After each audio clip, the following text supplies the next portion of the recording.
সবাইকে স্বাগত জানাচ্ছি বাংলাদেশ এডুকেশন ফোরামের নিয়মিত শিক্ষা আড্ডা সিলেবাজি নেই এর আজকের 20তম পর্বে। আমরা আজকে যে বিষয়টা নিয়ে আলোচনা করব সেটা হচ্ছে শিক্ষা বাজেট পর্যালোচনা। আপনারা জানেন যে আমরা সিলেবাজি নেই এর এখানে সেই সব বিষয় নিয়ে আলোচনা করি, সাধারণত যে বিষয়গুলো আমাদের একাডেমিক নানা পরিসরে আলোচনায় চলে আসে না, হয়তো আমরা চায়ের কাপে ঝড় তুলতে তুলতেই সেই বিষয়গুলো নিয়ে কথা বলি এবং অনেক ক্ষেত্রে হারিয়ে যায়।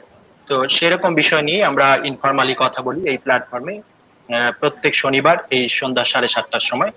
তো আজকে আমরা কথা বলবো এই বাংলাদেশে এর মধ্যেই আপনারা জানেন যে শিক্ষা বাজেটটা অলরেডি বাংলাদেশের জাতীয় বাজেট যেটা সেটা ঘোষিত হয়েছে। এর মধ্যে জাতীয় বাজেটে আমাদের নানান খাত চলে আসবে এবং সেই খাতেরই একটা হলো শিক্ষা খাত। ফলে সেই শিক্ষা খাতে শিক্ষায় কিরকম বরাদ্দ পেল নানান দিকে, সেখানে শিক্ষা বাজেট ঘিরে আমাদের প্রত্যাশা থাকে এবং তারপরে আমাদের প্রাপ্তির হিসাব নিকেশ চলে। তো সেই সবকে কেন্দ্র করেই আমরা আজকে আলোচনা করব। আমাদের সাথে আজকে আলোচক হিসেবে আছেন আমাদের তিনজন অতিথি। আহ, আমি তাদেরকে শুরুতেই পরিচয় করিয়ে দিচ্ছি আপনাদের সামনে। আমাদের সাথে আছেন গণস্বাক্ষরতা অভিযানের উপপরিচালক কে এম এনামুল হক ভাই, আপনাকে স্বাগত শুভ জানাচ্ছি সন্ধ্যা। আমাদের স্টুডিওতে। আমাদের সাথে আরো আছেন গৌতম রায়, রাজশাহী বিশ্ববিদ্যালয়ের শিক্ষা গবেষণা ইনস্টিটিউটের সহকারী অধ্যাপক হিসেবে কাজ করছেন। আপনাকে স্বাগত জানাচ্ছি আমাদের স্টুডিওতে।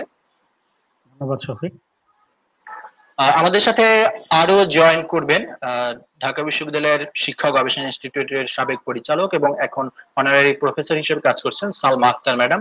তিনি জয়েন করবেন, কিছু কারিগরি ত্রুটির কারণে এখনো জয়েন করতে পারছেন না। যখনই ম্যাডাম আমাদের সাথে যুক্ত হতে পারবেন আমরা যুক্ত করে নিব ম্যাডামকে এবং আলোচনা করব। তো আপনাদের সবাইকে স্বাগত জানাচ্ছি আমাদের আজকের যে সেশন, আলোচনা সেশনে আপনাদের সবাইকে স্বাগত জানাচ্ছি। তো আমরা এখানে এবছরই এর মধ্যেই আমাদের বাজেট ঘোষণা হয়ে গেছে এবং সেই ঘোষণায় আমরা এবছর এমন একটা সময় যে বছর আমরা এক ধরনের ক্রান্তির মধ্য দিয়ে যাচ্ছি। কোভিড-19 একটা বড় কারণ এবং সেইখানে এইসব কারণে যারা শিক্ষা বিশেষজ্ঞ, শিক্ষাকর্মী এবং অন্য যারা আছে তাদের সবার এক ধরনের প্রত্যাশা এই বাজেটকে ঘিরে যুক্ত হয়েছিল এবং সে তারই প্রেক্ষাপটে বাজেটটা ঘোষিত হলো আমাদের এই জুন মাসে। এবং সেখান থেকে আমরা এবং নানা ধরনের আলোচনা পর্যালোচনা দেখছি, এর উপরে নানান আলোচনা লেখালেখি নানান কিছু। তো সেই সূত্র ধরে আমরা আজকের এই আলোচনায় এই বিষয়গুলোর নানা দিক নিয়ে আলোচনা করব। শুরুতে আমরা যেই দিকে যেতে চাই একবারে যে বাজেটে, সেখানে হচ্ছে শিক্ষার বিনিয়োগটা নিয়ে। যে আমরা বাজেটের যে কথা যখনই আলোচনা করি তাহলে কেন বাজেট, এই যে বাজেট বাড়ানোর কথা বলে নানান ধরনের দাবি দেওয়া, তো কেন আসলে এই বাজেট বাড়ানো দরকার বা বাজেট নিয়ে আমাদের এত শিক্ষার বাজেট নিয়ে এতই বা আমাদের মাথা ব্যথা কেন? সেখান থেকে একটু আমি গৌতম দার কাছেই জানতে চাইবো যে আমাদের এখানে যে এই যে শিক্ষায় বিনিয়োগ এবং বাজেট এটা কেন গুরুত্বপূর্ণ, আর এখানে এইসব ভাবনার ক্ষেত্রে একাডেমিক বা গবেষণাগত ভিত্তি আছে কিনা, অর্থনীতিবিদরাই বা এই বিষয়ে কি বলেন, আর আন্তর্জাতিক ক্ষেত্রে যে প্র্যাকটিস সেগুলো আমাদের কি ইঙ্গিত দেয়? গৌতম দা। শফিক, অনেক ধন্যবাদ। বাজেটের বিষয়টি আসলে আমাদের জন্য যে কোনো অর্থে গুরুত্বপূর্ণ। বাজেট আসলে কি এটা বোধহয় আমরা সবাই জানি। একটা রাষ্ট্রের সারা বছরের আয় ব্যয়ের একটা হিসাব। তো যেহেতু একটা রাষ্ট্রের অনেকগুলা খাত থাকে, সুতরাং রাষ্ট্রকে আসলে ঠিক করতে হয় যে কোন খাতে কি পরিমাণ তার আয় হবে এবং কি পরিমাণ ব্যয় হবে। এখন রাষ্ট্র শিক্ষা খাতে আসলে কিরকম বাজেট দিবে, কিরকম বরাদ্দ থাকবে, কিভাবে খরচ হবে, এই বিষয়গুলো কিভাবে নির্ধারণ করবে, এটা একটা বড় প্রশ্ন। তো এই প্রশ্নটার সাথে শুধুমাত্র যে আয় ব্যয় হিসাব সেটাই জড়িত না, আরো অনেক কিছু এখানে জড়িত থাকে। এই বিষয়টা আমি শুরুতে একটু বলার চেষ্টা করব। প্রথমে আমি যেটা বলেছিলাম যে আয় ব্যয়ের যে হিসাবটা থাকে, যেটাকে আমরা বাজেট বলি, একটা রাষ্ট্রে আমাদের যেমন পরিবারের একটা আয় ব্যয়ের হিসাব থাকে, মাসে আমরা কি পরিমাণ উপার্জন করি এবং কিভাবে আমরা সেটা খরচ করবো। রাষ্ট্রকেও আসলে সেভাবে চিন্তা করতে হয় যে গোটা একটা বছরে কি করব। পাশাপাশি রাষ্ট্রকে আবার কিছু সুদূর প্রসারী পরিকল্পনা করতে হয়, এবং প্রতি বছরের যে বাজেট, সেই বাজেটের সাথে তার সুদূর প্রসারী পরিকল্পনার একটা লিঙ্ক থাকে, এবং দুইটার কম্বিনেশনে আসলে বাজেটটা তৈরি করা হয়। এখন আমরা যদি স্পেসিফিক্যালি আমরা যদি শিক্ষার ক্ষেত্রে বা শিক্ষা নিয়ে আমরা কথা বলি, তাহলে আমরা দেখতে পাবো যে প্রতি বছর যখন বাজেট দেওয়া হয় তখন আমরা শিক্ষা, স্বাস্থ্য, এরকম নানা কয়েকটা খাত নিয়ে খুব বেশি কথা বলি। এই বেশি কথা বলার একটা বড় কারণ হচ্ছে যে কিছু কিছু খাত আছে যেগুলো আসলে রাষ্ট্রকে সরাসরি আহ বিভিন্ন ক্ষেত্রে আসলে প্রভাব ফেলে। যার একটা হচ্ছে শিক্ষা। এই প্রভাব কখনো দৃশ্যমান হয়, এই প্রভাবটা হয় কখনো হচ্ছে অদৃশ্যমান, বা কিংবা লং টার্ম, যেটাকে আমরা শর্ট টার্ম এবং লং টার্ম বলতে পারি। তো যখন যে বিনিয়োগের যে প্রসঙ্গটা আপনি বললেন, একটা রাষ্ট্র যখন শিক্ষা খাতে যখন বিনিয়োগ করে, তখন যেটা একটা কথা আছে যে শিক্ষায় যে পরিমাণ বিনিয়োগ করা হয় সেটা রিটার্নটা আসে অনেক বেশি।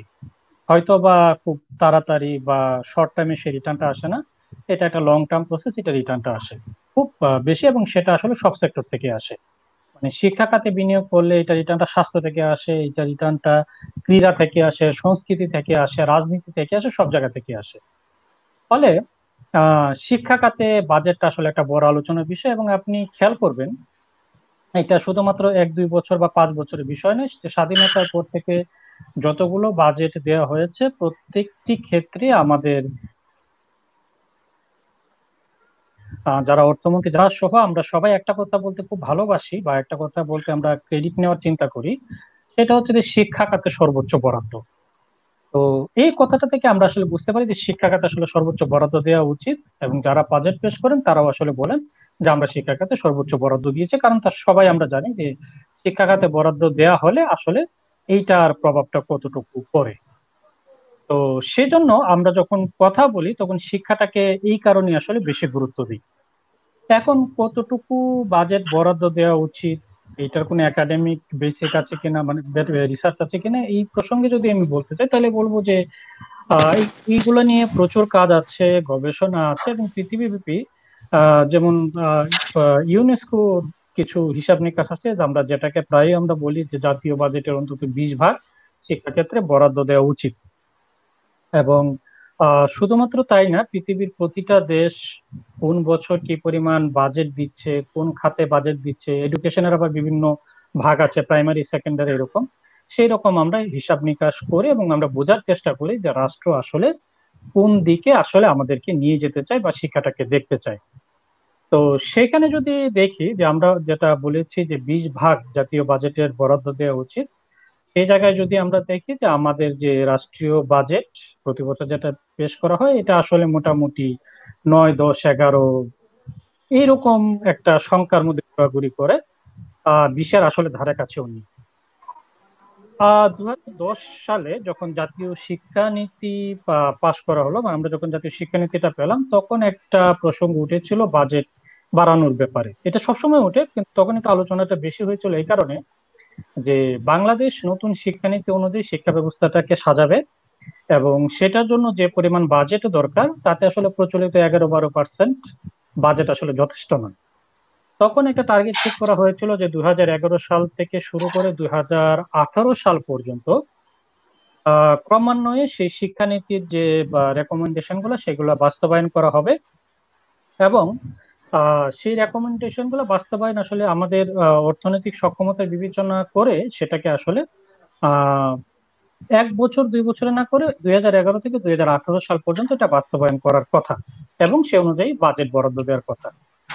কিন্তু আমরা দেখতেছি যে কোনো বছরই আসলে শিক্ষানীতিটাকে সামনে রেখে আসলে বাজেটটা দেওয়া হয়নি। সুতরাং এই যে আমরা যখন শিক্ষানীতি তৈরি করা হয় তখন আমরা দেখেছি যে শিক্ষা বিষয়ে রাষ্ট্রের অবস্থানটা কি, রাষ্ট্রের নীতি কি, রাষ্ট্রের দর্শন কি। কিন্তু যখন আমরা বাজেটের প্রসঙ্গে গেলাম তখন দেখলাম যে রাষ্ট্রের যে শিক্ষা বিষয়ে পলিসি এবং রাষ্ট্রের যে বাজেট, এটা দুইটার মধ্যে আসলে একটা পার্থক্য দেখা দিচ্ছে।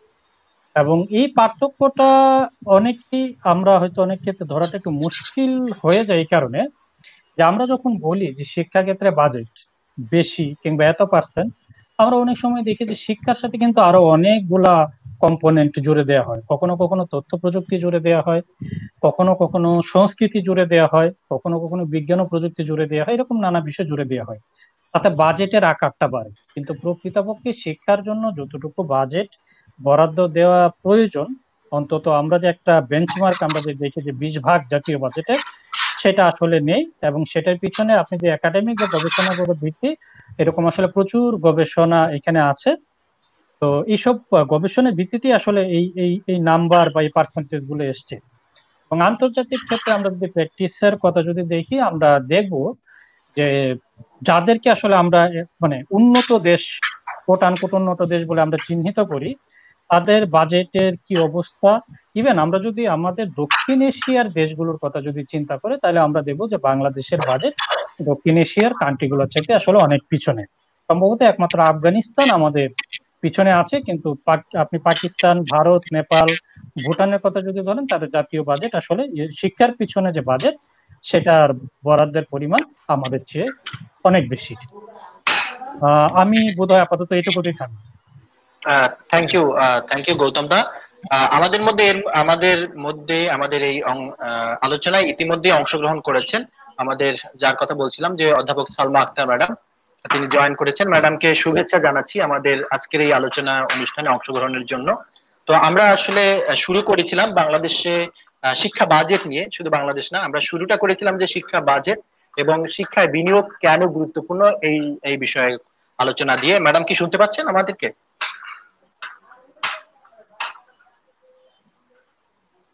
সালমা ম্যাডাম শুনতে পাচ্ছেন?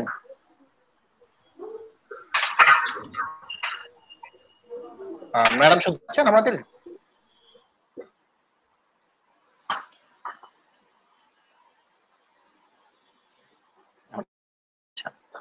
ম্যাডাম বোধহয় শুনতে পাচ্ছেন না। হ্যাঁ ম্যাডাম শুনতে পাচ্ছেন এখন? আমি শুনতে পাচ্ছি। আচ্ছা, হ্যাঁ ঠিক আছে ম্যাডাম, তাহলে আপনি বললে আমরা শুনবো। তো আমরা যে বিষয়টা নিয়ে আলোচনা করছিলাম যে শিক্ষায় বিনিয়োগটা কেন গুরুত্বপূর্ণ, বিশেষ করে এইখানে একাডেমিক বা গবেষণাগত ভিত্তিগুলো কি। আমরা যেমন আপনি তো অনেকদিন ধরেই একাডেমিক প্র্যাকটিসটা করছেন, এখানে ইকোনমিক্স পড়িয়েছেন, শিক্ষা ইকোনমিক্স, এবং সেখানে রেট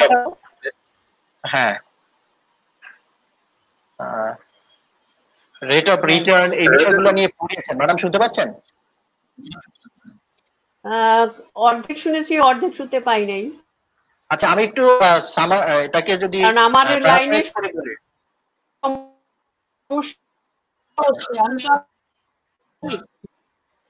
আমি বুঝতে পারছি না তোমাদের কথা, সুতরাং আমার মনে হয় তোমরা ইসেকে নামুন হক সাহেবকে দিয়ে শুরু করতে পারো, কারণ আমার লাইন খুব ডিস্টার্ব করছে। আমার টপিকটা যদি বলো তাহলে আমি পরে সেটার উপরে কমেন্ট করতে পারি। Can you hear me?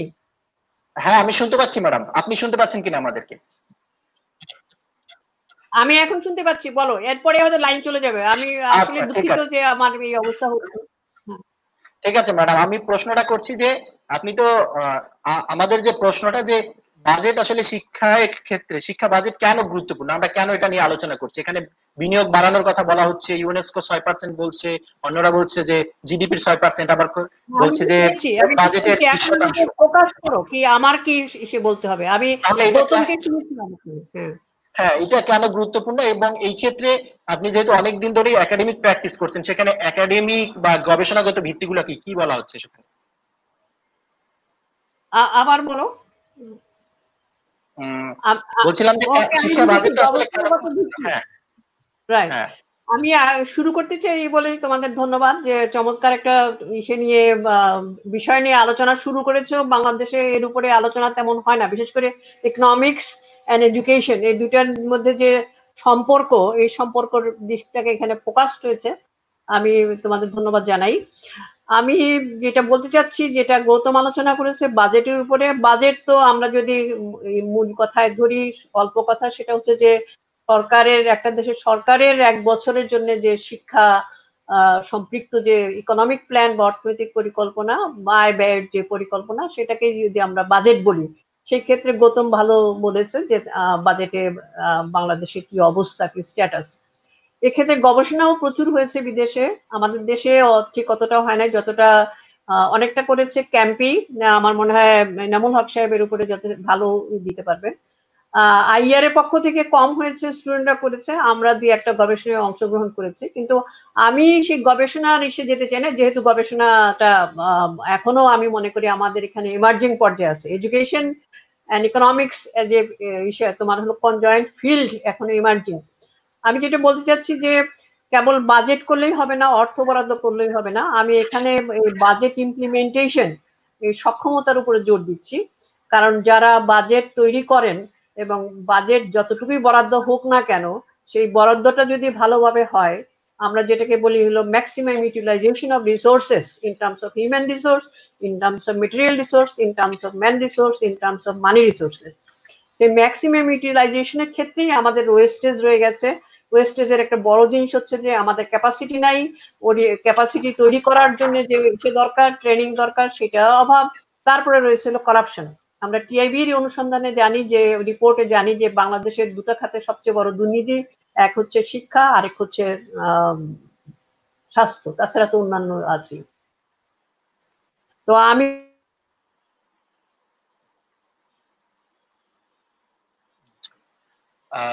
ঠিক আছে, ম্যাডামের লাইনটা বোধহয় আবার ডিস্টার্ব করছে। তো আমরা যেখানে আলোচনায় ছিলাম, ম্যাডাম যেখানে থেমেছেন, আমরা সেখান থেকে যদি আলোচনায় যাই, একটা বিষয় বলেছেন, এর আগেও আমরা যখন আলোচনা করেছিলাম সেই সময় আলোচনাটা এসেছে, এই সময়ও, যে বাজেটের একটা বরাদ্দগত একটা দিক, দ্বিতীয় যে দিকটা সেটা হলো যে সেটার সদ্ব্যবহার। অনেক সময় অভিযোগ করা হয় যে বাজেট যেই বরাদ্দটা দেওয়া হয় সেটা আসলে ব্যবহার হয় না। তো এই ধরনের একটা আলোচনা আছে। তো আমি একটু এখন এনামুল ভাইয়ের কাছে যেতে চাই এবং এই বিষয়ে গৌতম দার আলোচনাও শুনবো। সেটা হলো এই যে অভিযোগটা যে বাংলাদেশে বাজেট ঠিকভাবে বরাদ্দ হয় না, তো এইটা কি আসলেই শুধু বরাদ্দের মানে বরাদ্দের ব্যাপার নাকি ইউটিলাইজেশনের ব্যাপার? এখানে কোনো বিষয় আছে, এখানে কোনো বরাদ্দ অসঙ্গতি তো দেখতে পান কিনা আপনি? বরাদ্দ তুলনামূলকভাবে অন্যান্য দেশের তুলনাতে খুবই কম।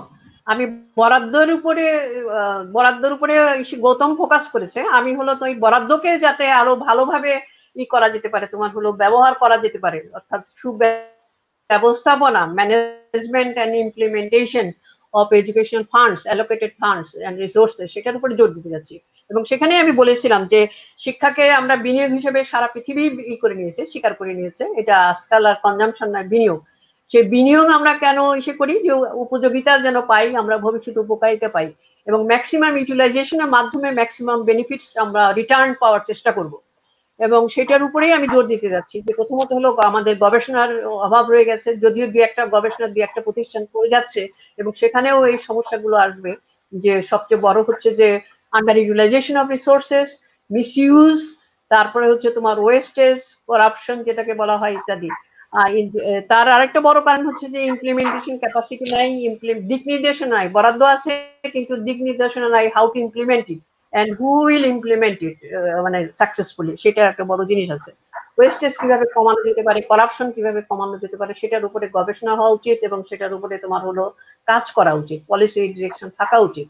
এবং আমাদের সবচেয়ে বড় কথা যেটা গৌতম উল্লেখ করেছে, যে অন্যান্য দেশের তুলনায় আমাদের শিক্ষা খাতে যে বরাদ্দ, সেই বরাদ্দ যদি আমি এখানে দেখি, এখানে আমাকে যেটা শাহরিয়ার পাঠিয়েছিল সেখানে আমি দেখতে পাচ্ছি যে তোমার হলো হয়েছে জিডিপির যে এটা আমাকে দেওয়া হয়েছে 2.09%, আর গত কয়েক বছর তুলনায় তো বেড়েছে, কিন্তু তুলনামূলকভাবে সার্ক কান্ট্রিজ এর থেকে অনেক কম, অন্যান্য বিশ্বের তো বাদই দিলাম। এবং সেক্ষেত্রে যদি আমি খাত ওয়াইজ বরাদ্দ গুলো দেখি, সেখানে টোটাল শিক্ষা বাজেটের মোস্ট এবার এটা, কারণ আমি কাগজও রাখি না আর আমার ইন্টারনেটে সমস্যা করে, কিন্তু টোটাল বাজেট আমি দেখলাম যে 11.69% হলো এডুকেশন দেওয়া হয়েছে এবং প্রাইমারিতে 4.39%, সেকেন্ডারি এন্ড হায়ারে আছে 5.83, মাদ্রাসা and technical education 1.47, operational budget 7.60। এখানেই আমি আসতে যাচ্ছি যে বাজেটটা দেওয়া হয় যে সেটা তার বেশিরভাগই যায় রানিং কস্টে, অর্থাৎ হলো রেভিনিউ বাজেট। এবং এই বাজেট দিয়ে যে ডেভেলপমেন্ট, সেই ডেভেলপমেন্ট বাজেটেরও আবার বেশিরভাগ অংশই চলে যায় তোমার হলো ইয়েতে, ওই যে ফিজিক্যাল ফ্যাসিলিটিস তৈরির ক্ষেত্রে। তো ফলে অন্যান্য যে টিচিং লার্নিং মেটেরিয়ালস গুলো, তারপরে টিচারের ক্যাপাসিটি ডেভেলপমেন্টের ক্ষেত্রে, তারপরে হচ্ছে রিসার্চ এন্ড ডেভেলপমেন্টের ক্ষেত্রে, নিউ ইনোভেটিভ আইডিয়াস গুলো এক্সপেরিমেন্টের ক্ষেত্রে তোমার হলো আমাদের প্রাধান্যটা, প্রায়োরিটিসটা সবসময় নেগলেক্টেড থাকে। তো আমি মনে করি যে তোমার হলো পলিসি এটা চেঞ্জ করা, পরিবর্তন করা উচিত। বাজেট বরাদ্দ টাও বাড়ানো যেমন দরকার, ঠিক একইভাবে ইমপ্লিমেন্টেশন ক্যাপাসিটি বাড়ানোর জন্য যে পলিসি ডিরেকশন যে থাকা দরকার, সেই জিনিসটার উপর আমি গুরুত্ব দিতে যাচ্ছি। এ পর্যন্তই আমি বলতে পারছি, পরবর্তীতে আবার জয়েন করব। Can you hear me? হ্যাঁ, শুনতে পাচ্ছি ম্যাডাম। Thank you madam. আমাকে শুনতে পাচ্ছ? শুনতে পাচ্ছি আচ্ছা, ম্যাডাম। থ্যাংক ইউ আপনার আপনার যে অভিমত সেটার জন্য। এবার আমি এনামুল ভাইয়ের কাছে চলে যাব। ম্যাডাম যে ইস্যুটা নিয়ে আসলেন, আপনারা তো এটা নিয়ে কাজ করছেন, গবেষণাও করেছেন, এটা আপনাদের বাজেট নিয়েও কাজ আছে, আপনি অনেকদিন ধরে এটা নিয়ে লেখালেখি করছেন নানান দিক থেকে। তো আপনার কি অভিজ্ঞতা, আপনার কি ফাইন্ডিংস, যে এই যে একটা হলো বরাদ্দ এবং বাজেট ব্যবহার, এখানে কি ধরনের অসঙ্গতি দেখছেন, এবং এই যে বরাদ্দের যে পর্যাপ্ত যথাযথ ব্যবহার না করার যে অভিযোগটা, সেটা কতটুকু প্রাসঙ্গিক মনে হয় এবং কতটুকু সত্য আপনি পেয়েছেন আপনারা? শুভ সন্ধ্যা। আমি ইকো করব গৌতম দা এবং সালমা আপার সাথে, যে বাজেট মূল বিষয়টা হচ্ছে আমার শিক্ষা ব্যবস্থাপনার একটা পরিকল্পনা। সেই পরিকল্পনাটার 1 বছরের একটা আর্থিক রূপ। আমি যদি বলি যে আমার দেশের সরকার প্রতিটি পরিকল্পনাকে 3 বছরের এবং 5 বছরের একটা আর্থিক রূপরেখায় দিয়ে থাকে। 5 বছরের আর্থিক রূপরেখা হচ্ছে আমাদের 5 ইয়ার প্ল্যান, যেটার উপর ভিত্তি করে আমাদের মেজর ন্যাশনাল ডিসিশন গুলো হয়ে থাকে। আর 3 বছর হচ্ছে আমাদের মিডিয়াম টার্ম বাজেট ফ্রেমওয়ার্ক, যেখান থেকে আমরা একটা প্রাক্কলন পেয়ে থাকি যে আগামী 3 বছর নাগাদ আমরা শিক্ষায় কি ধরনের বিনিয়োগ করব।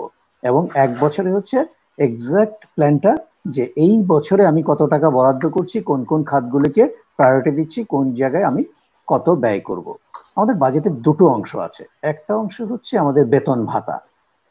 সরকার যখন বেতন ভাতা বাড়ানোর কথা চিন্তা করে অথবা পে স্কেল রিভিউ করার কথা চিন্তা করে, অটোমেটিক্যালি সেই টাকাটা সেখানে যুক্ত হয়ে যায়। এখানে খুব বেশি এক্সারসাইজ করার কিছু নেই। কিন্তু দ্বিতীয় পার্টটা হচ্ছে ডেভেলপমেন্ট বাজেট, যেখান থেকে আমাদের শিক্ষার, আমি যদি বলি আমার কারিকুলামটা কি হবে, আমার শিক্ষার ভিশনটা কি, আমার ন্যাশনাল এডুকেশন পলিসি কি, এবং সেটা কিভাবে ইমপ্লিমেন্ট হবে, তার জন্য আমার কোন কোন বরাদ্দগুলো, আমি যদি আমার কোয়ালিটি এনহ্যান্সমেন্টের কথা বলি, আমি যদি আমার শিক্ষা ইকুইটির কথা বলি, এই সব বিষয়গুলো হচ্ছে আমার ডেভেলপমেন্ট বাজেট থেকে আসবে। এবং এই বাজেটটা বরাদ্দ করার ক্ষেত্রে একটা টানাপোড়েন তো আছে, কারণ যেহেতু আমাদের দেশ উন্নয়নশীল দেশ, এখানে সম্পদের সীমাবদ্ধতা আছে। টানাপোড়েনটা হচ্ছে আমাদের একটা বাজেট টার্গেট করা হয় যে এই বছর কত টাকা বাজেট হবে এবং সেই জায়গায় কোন মিনিস্ট্রি কত শেয়ার পাবে। সো এনভেলপ সাইজটা কিরকম হবে, এই বিষয়টাকে কেন্দ্র করে আমাদের অধিকাংশ পরিকল্পনা হয়। ইনস্টেড অফ আমার ন্যাশনাল এডুকেশন ভিশন কি, সেখানে আমি স্ট্র্যাটেজিক্যালি কিভাবে যেতে পারি।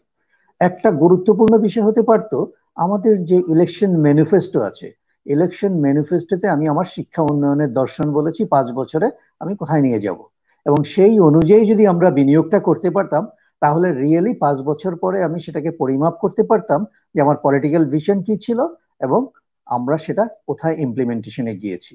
আমি চ্যালেঞ্জটা যেখানে দেখি, আমি দুইভাবে চ্যালেঞ্জ দেখি, একটা হচ্ছে বরাদ্দের ক্ষেত্রে চ্যালেঞ্জ, আর একটা দেখি ইমপ্লিমেন্টেশনের ক্ষেত্রে চ্যালেঞ্জ। আমরা যখন বরাদ্দের কথা বলি, আপনি একটু আগে আলোচনা করছিলেন যে এর কোনো ভিত্তি আছে কিনা। Delors commission report is one of the milestone, যেখান থেকে বলা হয়েছিল যে জিডিপির 6% মিনিমাম বরাদ্দ করতে হবে, বিনিয়োগ করতে হবে, যদি আমরা মোস্ট মার্জিনালাইজকে রিচ করতে চাই বা রিচ করতে পারি। তার মানে সেই দিকে তাকালে আমার যদি বিনিয়োগের দিক থেকে তাকাই, আমার দেশ হচ্ছে 2.07%-এর মতো সম্ভবত। তার মানে আমি 1/3 বিনিয়োগ করছি, এবং এই 1/3 এর মধ্যে ম্যাক্সিমাম চলে যাচ্ছে আমার রেকারিং এক্সপেন্সেস, অর্থাৎ বেতন ভাতা। বেতন ভাতায় যাচ্ছে, এটা মানে খুব অসুবিধা তা আমি বলবো না, কারণ শিক্ষক, আমার তো ক্যাপাবল শিক্ষক দরকার। তাহলে ক্যাপাবল শিক্ষক নেওয়া, তাকে ডিসেন্ট পে দেওয়া এবং টিচিং লার্নিং ফ্যাসিলিটেট করার জন্য তার ক্যাপাসিটি বিল্ডিং এ যদি পর্যাপ্ত বিনিয়োগ হয়, আমি সেটাতে সন্তুষ্ট। আরেকটা হচ্ছে টিচিং লার্নিং প্রসেসের অন্যান্য যে ম্যাটেরিয়াল সাপোর্ট গুলো দরকার, যেমন আমার আইসিটি সাপোর্ট দরকার। আমি স্বপ্ন দেখি বাংলাদেশের প্রতিটা স্কুলে ইন্টারনেট কানেক্টিভিটি থাকবে, হাই স্পিড ইন্টারনেট কানেক্টিভিটি, এবং প্রতিটা লার্নার অ্যাসিস্টিভ ডিভাইস দ্বারা ইন্টারনেটের সাথে সংযুক্ত থাকবে। তাহলে সেই জায়গায় কি আমার বরাদ্দটা যাচ্ছে? সেটা যাচ্ছে না। আমি চাই একুইটি, সব শিশু বিদ্যালয়ে আসবে, তার মানে আমার এনরোলমেন্ট প্রায় 100%। আমরা প্রাথমিকে সেটার কাছাকাছি চলে গিয়েছি, কিন্তু মাধ্যমিকে গিয়ে দেখছি আমরা অনেক পিছিয়ে পড়ছি। কেন পিছিয়ে পড়ছি? সেখানে অনেক একুইটি ইস্যু আছে। সেই একুইটি ইস্যুগুলির জন্য কি আমি পর্যাপ্ত বরাদ্দ দিচ্ছি? সেই জায়গায় একটা প্রশ্ন। যখন আমরা অর্থ মন্ত্রণালয়ের সাথে এই দেন দরবারটা করতে যাই, তখন আমরা শুনি যে money is not at all a matter, matter is capacity of utilization. যদি এই কথা আমি 10 বছর 15 বছর ধরে শুনে আসি, তাহলে where is my strategic plan যে আমি সেই ক্যাপাসিটি এনহ্যান্স করছি? তার মানে কোনো না কোনো কারণে আমার পরিকল্পনার মধ্যে একটা ঘাটতি থাকছে, যেখান থেকে আমি সেই সক্ষমতা বৃদ্ধির জায়গায় পর্যাপ্ত বিনিয়োগ করছি না, যেটা এডুকেশন বাজেট থেকে আসতে পারে। এবং সবসময় আমরা একটা লো কস্ট লো এফিসিয়েন্সি মোডে চলছি, যে আমি সংখ্যায় কাভার করতে চাই, কিন্তু কোয়ালিটিতে আমি সেই জায়গাটায় যাওয়ার জন্য যে ড্রাইভটা দেওয়ার দরকার, সেই ড্রাইভটা এখনো দিতে পারছি না। আমার কাছে মনে হয় এটা একটা বড় চ্যালেঞ্জ।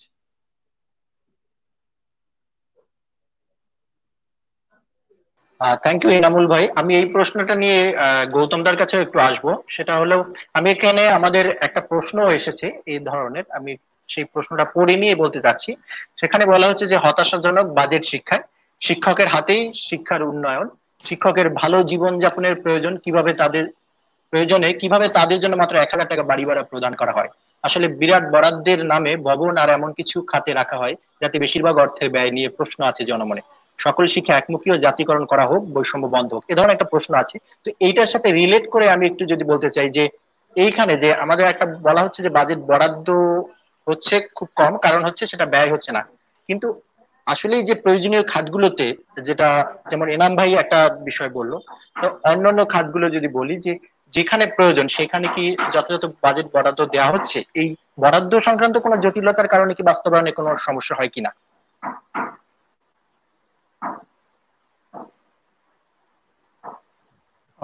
শফিক, আমার মনে হয় যে এই প্রশ্নের একটা অংশ এনামুল ভাই ইতিমধ্যে বলেছেন, এবং একটা হিন্টস দিয়েছেন সালমা ম্যাডাম।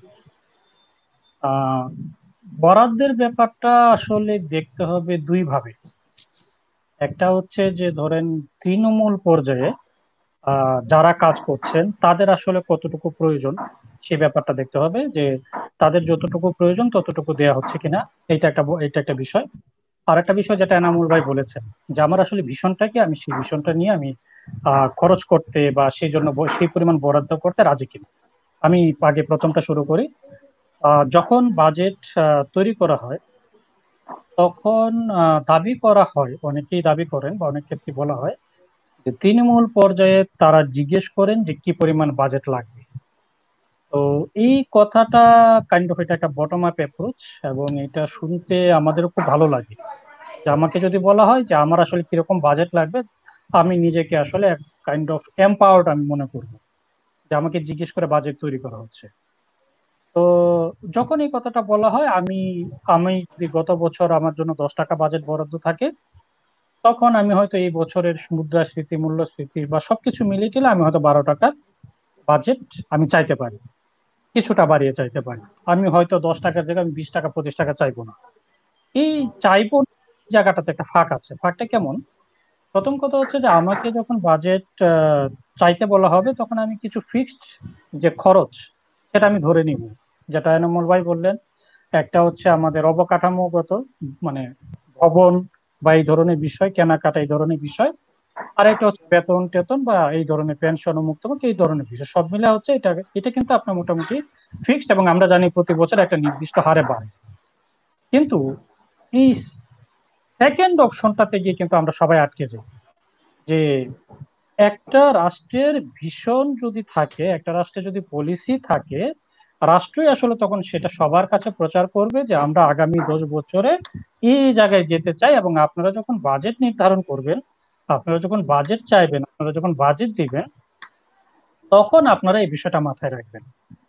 তো আমি যেটা বলছিলাম যে আমার কাছে যদি চাওয়া হয়, আমি 10 টাকার জায়গায় আমি 12 টাকা চাইবো। কিন্তু বাজেট চাওয়ার সময় আমাকে যদি বলা হয় যে আমাদের আগামী বছরের প্ল্যান হচ্ছে যে শিক্ষকদের ক্যাপাসিটি বাড়ানো, কারিকুলাম ডেভেলপ করা, পঞ্চম শ্রেণী থেকে প্রাথমিক শিক্ষাকে অষ্টম শ্রেণীতে উন্নত করা, এইরকম আমাকে যদি 10টা ক্রাইটেরিয়া দিয়ে বলা হয় যে এখন আপনি বলেন আপনার বাজেট কত লাগবে, তখন আমি যেটা চিন্তা করব যে 10 টাকার জিনিস আমি এভাবে ক্যালকুলেট করে আমার হয়তো তখন লাগবে 30 টাকা, আমি তখন 30 টাকা চাইতে আমি সাহস পাবো। সুতরাং বরাদ্দ এবং চাহিদার এই ফারাকটা, এটা খুব ইম্পর্টেন্ট একটা বিষয়। পাশাপাশি এখন খরচ করার ব্যাপারটাতে যদি আসেন, এই জায়গায় এটা আমাদের স্বীকার করতেই হবে যে বাজেট যখন আসে, যে পরিমাণ বাজেট আসে, অনেক জায়গায় এটা দিয়ে কোনো কাজ হয় না, এই বাজেটে কোনো কাজ হয় না।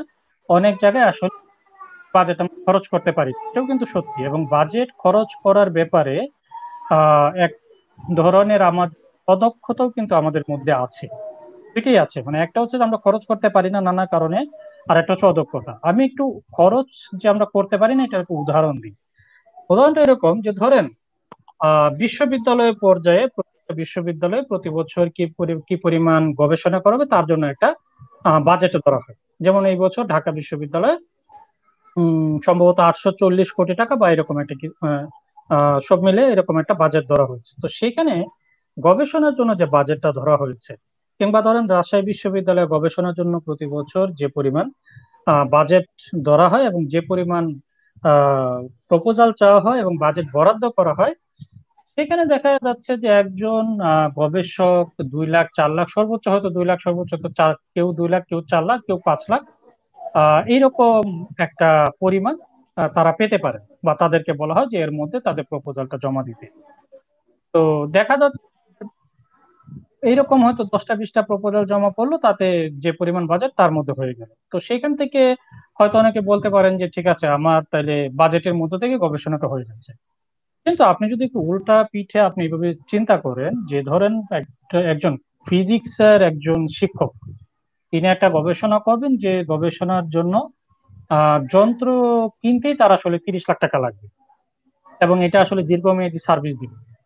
সেটার জন্য কি তিনি সেই গবেষণা ফান্ড থেকে তিনি কি আসলে বাজেট পাবেন? কারণ এটা তো আমার লিমিট করা, 4 লাখ টাকা পাবো। তার মানে তার তো আসলে অর্থটা কি পরিমাণ দরকার। তো বাজেট ঘোষণার পূর্বে বা বাজেট চাওয়ার পূর্বে যদি সবাইকে তার টার্গেটটা ফিক্স করে দেওয়া হয়, বলা হয় যে আমাদের মিশন হচ্ছে এটা, তাইলে কিন্তু মানুষ তৃণমূল থেকেও যদি বাজেট চাওয়া হয় তারা কিন্তু তাদের নিজেদের মতো করে বাজেট চাইতে পারে। ফাইনালি যে কথাটা বলে আমি আপাতত শেষ করবো, বাজেট বরাদ্দ এবং এই খরচের ব্যাপারটা, অদক্ষতার একটা বড় ব্যাপার আছে। বড় ব্যাপারটা হচ্ছে যারা বাজেট খরচ করে, তারা আসলে বাজেটটা কিভাবে খরচ করেন। এই খরচ করার ব্যাপারটাই যদি আমরা একটু চিন্তা করি, আমি একটু উদাহরণ দিয়ে আসলে বলতে চাই। মানে উদাহরণটা এরকম যে আপনি যখন কেনাকাটার প্রসেসে যাবেন, খরচ মানে তো আসলে আপনি কেনাকাটা করবেন, মানুষকে বেতন দিবেন বা এরকম কিছু, সেখানে সে আগের মধ্যে আপনার ফিক্সড কিছু খরচ আছে, যেটা বেতন, এটা তো আসলে আপনার কোনো কিছু করার নেই। কিন্তু আপনি যখন কেনাকাটা করতে যাবেন, কোনো একটা কাজ করতে যাবেন, তখন যে পরিমাণ প্রক্রিয়াগত জটিলতা, সেই প্রক্রিয়াগত জটিলতার কারণে আসলে অনেক ক্ষেত্রে অনেক কিছু খরচ করা সম্ভব হয় না। আপনি বলেন, প্রাথমিক শিক্ষা পর্যায়ে বলেন, মাধ্যমিক শিক্ষা পর্যায়ে বলেন, আপনি সিম্পল কোনো কিছু একটা কেনাকাটা করতে গেলে আপনাকে যে পরিমাণ প্রসেসের মধ্য দিয়ে যেতে হবে, সেই পরিমাণ প্রসেস মেনটেন করে সঠিক টাইমে সঠিক কাজ করতে পারাটা, এটা আসলে আমাদের জন্য একটা বড় চ্যালেঞ্জ। বিশেষ করে যারা বাজেট ইমপ্লিমেন্টেশনের দায়িত্বে আছেন, তাদের জন্য এটা একটা বড় চ্যালেঞ্জ। অদক্ষতার ব্যাপারটা আমি আগেই স্বীকার করে নিয়েছি, আমাদের অনেকের মধ্যে এই অদক্ষতা আছে। কিন্তু যে জায়গাটা আমি ফোকাস করতে চাই, বাজেট খরচ করার যে প্রক্রিয়াটা, যে প্রসেসটা আমরা দেখি, সেই জায়গাটাতে যতদিন পর্যন্ত সহজ না করা হবে, সেটাকে যতদিন পর্যন্ত আহ আমরা তো এখন ডিজিটালাইজেশনের কথা বলি, অটোমেটেড প্রসেসের কথা বলি, এই জায়গাতে নিয়ে না আসা যাবে, ততদিন পর্যন্ত ওই এই যে অনেক ক্ষেত্রে যে বাজেট যে টাকাটা ফিরে আসে বা বাজেট যে খরচ হয় না, সেই প্রবলেমটা কিন্তু থেকে যাবে। কিন্তু আমি মনে করি এটা আসলে বড় কোনো বিষয় না বা বড় কোনো প্রবলেম না। আপনি যখনই কোনো একটা নতুন কিছু শুরু করবেন, প্রবলেম আপনাকে সব জায়গাতে ফেস করতে হবে। এখন বাজেট আমি বরাদ্দ দিব না বা দিচ্ছি না কারণ হচ্ছে বাজেট খরচ করা হচ্ছে না, এইরকম যদি মনোভাব আমাদের কারোর মধ্যে থাকে, তাহলে আমি এটাকে আসলে আসলে এটা অজুহাত হিসেবে চিহ্নিত করব। কারণ রাষ্ট্র যখন কোনো একটা বিষয়কে প্রায়োরিটাইজ করে, রাষ্ট্র যখন কোনো একটা বিষয় এনশিওর করতে চায়, তখন রাষ্ট্র আসলে সেটাকে তুলে নেওয়ার ক্ষমতাও কিন্তু রাষ্ট্রের আছে। রাষ্ট্রের নানা জায়গায় কিন্তু অনেক দক্ষ লোক আছেন, তাদেরকে ইউজ করেও কিন্তু এই কাজগুলো বের করে নিয়ে আসা সম্ভব। সুতরাং খরচ করতে না পারাটা কোনো সমস্যা না, বরং সঠিক বিষয় হচ্ছে যে আমার ফোকাসটা চিহ্নিত করা, আমার ফিলোসফিটা চিহ্নিত করা, পলিসিটা চিহ্নিত করা এবং সে অনুযায়ী বাজেটটাকে বরাদ্দ দেওয়া।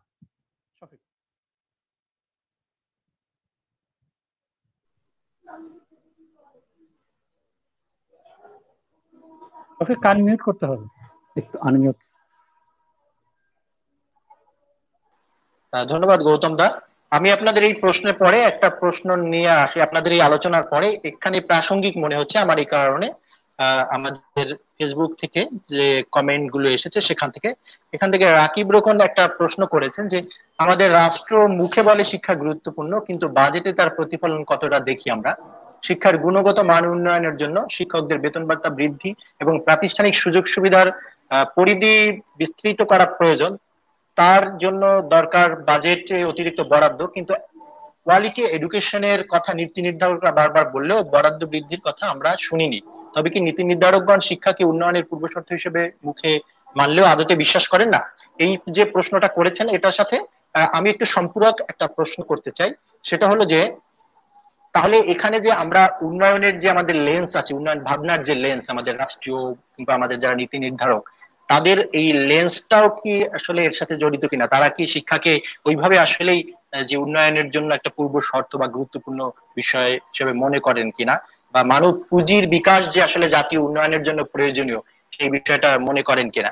এই দুইটা প্রাসঙ্গিক প্রশ্নের যদি উত্তর দেন। আমি এনামুল হক ভাইকে দিয়ে শুরু করতে চাচ্ছি।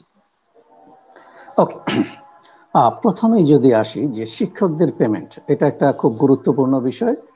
কোনো সন্দেহ নাই, আমরা চাই শিক্ষকদের একটা ডিসেন্ট পে হোক। যদি আপনারা গণসাক্ষরতা অভিযানে বিভিন্ন পজিশন পেপার দেখে থাকেন, সেখানে এটা আমাদের কাছে একটা গুরুত্বপূর্ণ অনুষঙ্গ যে শিক্ষকদের একটা ডিসেন্ট পে হতে হবে। কিন্তু মুদ্রার ওপিকটা আপনাকে একটু দেখতে হবে। আপনি যদি সরকারি মাধ্যমিক বিদ্যালয়ের দিকে তাকান, সেখানে কিন্তু ডিসেন্ট পে আছে। আমাদের এডুকেশন ওয়াচ স্টাডি থেকে আমরা সেটা দেখেছি, সেখানে ডিসেন্ট পে আছে। কিন্তু বেসরকারি মাধ্যমিক বিদ্যালয় যেগুলো এমপিওভুক্ত, সেইখানে ডিসেন্ট পের ক্ষেত্রে একটা প্রবলেম আছে, এবং নন এমপিও বিদ্যালয়ের ক্ষেত্রে আরো বেশি সমস্যা। এখন যদি আমি সমস্যাটা আরেকটু গভীরে যাই, তাহলে বিষয়টা একটু ভিন্ন রকম দাঁড়াবে। সরকার যে পয়সাটা দিচ্ছে, একটা সময় বিষয়টা ছিল যে পুরোটাই কমিউনিটি চালাতো, এবং এক সময় সে সরকার বললো যে ঠিক আছে, কমিউনিটি যা দেয় আমরা তার অর্ধেক পরিমাণ টাকা সরকার থেকে দেওয়া হবে। তো সরকার থেকে এটা একটা অনুদান হিসাবে দেওয়া হয়। কেউ কেউ বলবে যে সরকার কেন অনুদান দিবে? আমি যখন শিক্ষক হিসেবে যোগদান করেছি, আমি ওই বেতনে ওই মার্কেটের আমার যোগ্যতা অনুযায়ী আমি একটা চাকরি খুঁজে নিয়েছি। আমার মূল উদ্দেশ্য শিক্ষক হওয়া ছিল কিনা সেটা একটা বড় বিষয়, এবং শিক্ষক হিসাবে আমি আমাকে যোগ্য করে তৈরি করছি কিনা সেই জায়গায় রাষ্ট্রের যেমন বিনিয়োগের বিষয় আছে, স্কুল ম্যানেজমেন্ট কমিটির বিনিয়োগের বিষয় আছে, এবং শিক্ষক হিসেবে আমার নিজের বিনিয়োগের বিষয় আছে। এই তিনটাকে সমন্বয় করে দেখতে হবে। এটা একটা আমার বিশেষ অনুরোধ। যারা এই কথা বলেন যে 1000 টাকা বাড়ি ভাড়ায় কিভাবে চলবো, 1000 টাকা বাড়ি ভাড়া সরকার অনুদান হিসাবে দিচ্ছে, সহযোগিতা হিসাবে, বাকিটা স্কুল থেকে পাওয়ার কথা, স্কুল ম্যানেজমেন্ট কমিটি থেকে পাওয়ার কথা। আপনি যদি আপনার স্কুল ম্যানেজমেন্ট কমিটিকে বলেন যে আমাকে চাকরি দেওয়ার শর্ত ছিল আমার পূর্ণ বেতন দিবেন, সরকারের কাছ থেকে আমি একটা অংশ পাচ্ছি, বাকি অংশ স্কুল থেকে, তাহলে সেই সমস্যার অনেক দূর সমাধান হয়ে যায়। যারা উদ্যোক্তা হিসেবে এটা করেছেন তাদের এখানে দায় এড়ানোর কোনো সুযোগ নেই। কিন্তু ধাপে ধাপে শিক্ষকদেরকে এটাও বলতে হবে যে আসলে শিক্ষার মান বাড়াতে হলে আমার বেতন বাড়ালেই কি হবে? আমরা যদি শিক্ষা বাজেট দেখি, শিক্ষা বাজেটের ম্যাক্সিমামটা তো বেতন। কিন্তু শিক্ষক সংগঠনের কাছ থেকে আমাদের একটা বড় প্রত্যাশা যে শিক্ষক সংগঠন তাদের সংগঠনভুক্ত সদস্যদের মান উন্নয়নের জন্য কি ভূমিকা রাখছে, তারা কি বিনিয়োগ করছে, এটা একটা গুরুত্বপূর্ণ বিষয়। সেই জায়গাটায় যেতে হবে। আমি আলোচনাটা যদিও বাজেট থেকে একটু দূরে চলে যাচ্ছে, but this is very critical, কারণ আমরা যখনই আলোচনা শুনি আমরা শুনি এটা একটা বড় অনুষঙ্গ এবং এটার আড়ালে সবকিছু হারিয়ে যায়। আমরা একদম সমর্থন করছি যে শিক্ষকদের জন্য ডিসেন্ট পে দরকার, এতে কোনো সন্দেহ নাই। কিন্তু তার মানে এই না সবকিছু বাদ দিয়ে শুধু শিক্ষকের পে নিয়ে আমাকে ভাবতে হবে। শিক্ষককেও ভাবতে হবে মান কিভাবে উন্নত হয়, শিক্ষককেও ভাবতে হবে আমার প্রত্যেকটা লার্নারের প্রতি শিক্ষক হিসাবে আমার অ্যাকাউন্টেবিলিটি কি, কেন আমার প্রতিটা শিশুকে প্রাইভেট পড়তে যেতে হবে স্কুল শেষে। যদি আমার স্কুলে লার্নিং কমপ্লিট হয় তাহলে প্রাইভেট টিউশনের কস্টটা আসবে না, আপনার সেই জায়গাটাতে ভাবতে হবে। ওকে, সরি, আমি মনে হয় একটুখানি কড়া কথা বলে ফেললাম। যদি কেউ মনে কষ্ট পান, দুঃখ প্রকাশ করছি, বাট ডেফিনেটলি তাদের সাথে ব্যক্তিগতভাবে আলাপচারিতার আগ্রহ রাখি, যারা এটা একটা ডিবেটের বিষয়, সেই ডিবেটটাকে সামনে নিয়ে যাওয়ার জন্য। একদম বাজেটের কোয়ালিটি ইমপ্রুভমেন্টের জায়গায় যদি আসি, যে বাজেটের কোয়ালিটি ইমপ্রুভমেন্টের কয়েকটা সুনির্দিষ্ট জায়গা হচ্ছে আমাদেরকে এখন মিনিমাম লার্নিং প্রফিসিয়েন্সির দিকে তাকাতে হবে। আপনি যদি দেখেন আমাদের প্রাথমিকে হচ্ছে ন্যাশনাল স্টুডেন্ট অ্যাসেসমেন্ট এবং মাধ্যমিকে হচ্ছে লাসি।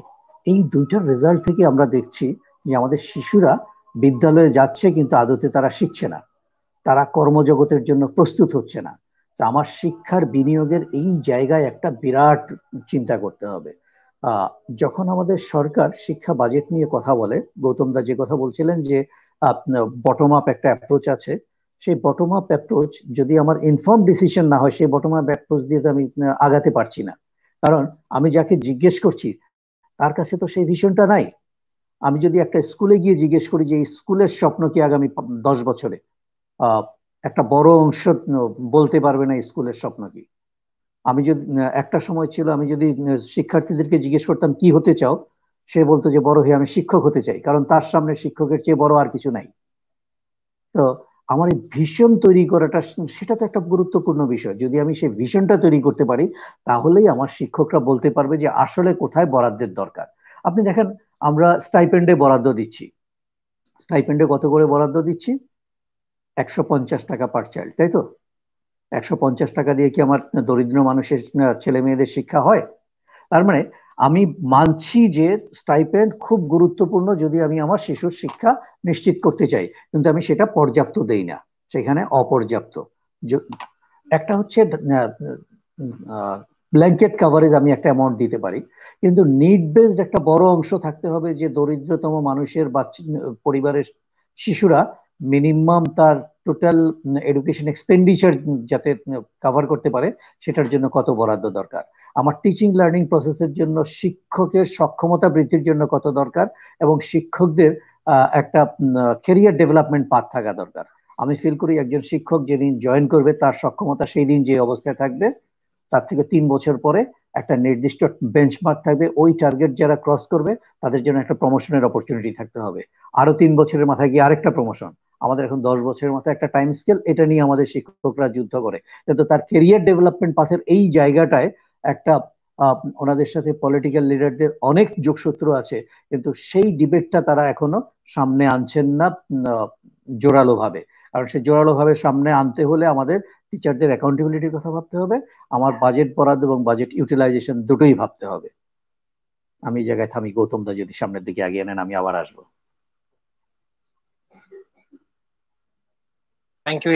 থ্যাংক ইউ ইনামুল ভাই। আপনি যেখানে বলছিলেন আমি এইটা নিয়েই, হ্যাঁ, আমি আবার একটু গৌতমদার কাছেও আসতে চাচ্ছি যে এনামুল ভাই একটা দিক নিয়ে বললেন, আপনার কাছে আমি যদি জানতে চাই ওই একই প্রশ্ন, যে এই যে গুরুত্ব দেওয়ার কথা বলছে, এবং আমরা অনেক ক্ষেত্রেই দেখছি, হ্যাঁ, রাষ্ট্র দেখাতেও চাচ্ছে যে আসলে শিক্ষায় বরাদ্দ বেশি দেওয়া হচ্ছে, সেক্ষেত্রে শিক্ষার সাথে প্রযুক্তি বা অন্যান্য খাতকে অনেক সময় জুড়ে দেওয়া হয় এবং এই যে পার্সেন্টেজটা সেটা বেশি দেখানো হয়, এবং যেটা মুখে বলে, কিন্তু আমরা যখন হিসাব করি প্রকৃত সেটা দেখা যাচ্ছে আসলে কম এই বরাদ্দটা। তো এই যে তাহলে কেন এই ধরনের ভাবনা, এই ধরনের বরাদ্দ নিয়ে এই লুকোচুরিরও একটা বিষয় মনে হয় এখানে। আর দ্বিতীয়ত হচ্ছে যে এই যে কম বরাদ্দ, আমরা যদি দেখি গত কয়েক বছর ধরে 2%-এর কাছাকাছি ঘুরপাক খাচ্ছে বাজেট জিডিপির। তো এইখানে কি রাষ্ট্রের আসলে যে উন্নয়ন ভাবনার যে লেন্স, সেখানে এই যে মানব পুঁজির যে বিকাশ, সেই যে জায়গাটাকে আসলে গভর্নমেন্ট সেভাবে সিরিয়াসলি ভাবছে কিনা, তাদের উন্নয়ন ভাবনার লেন্সটা কি আসলে জড়িত কিনা, আপনার কি মনে হয়?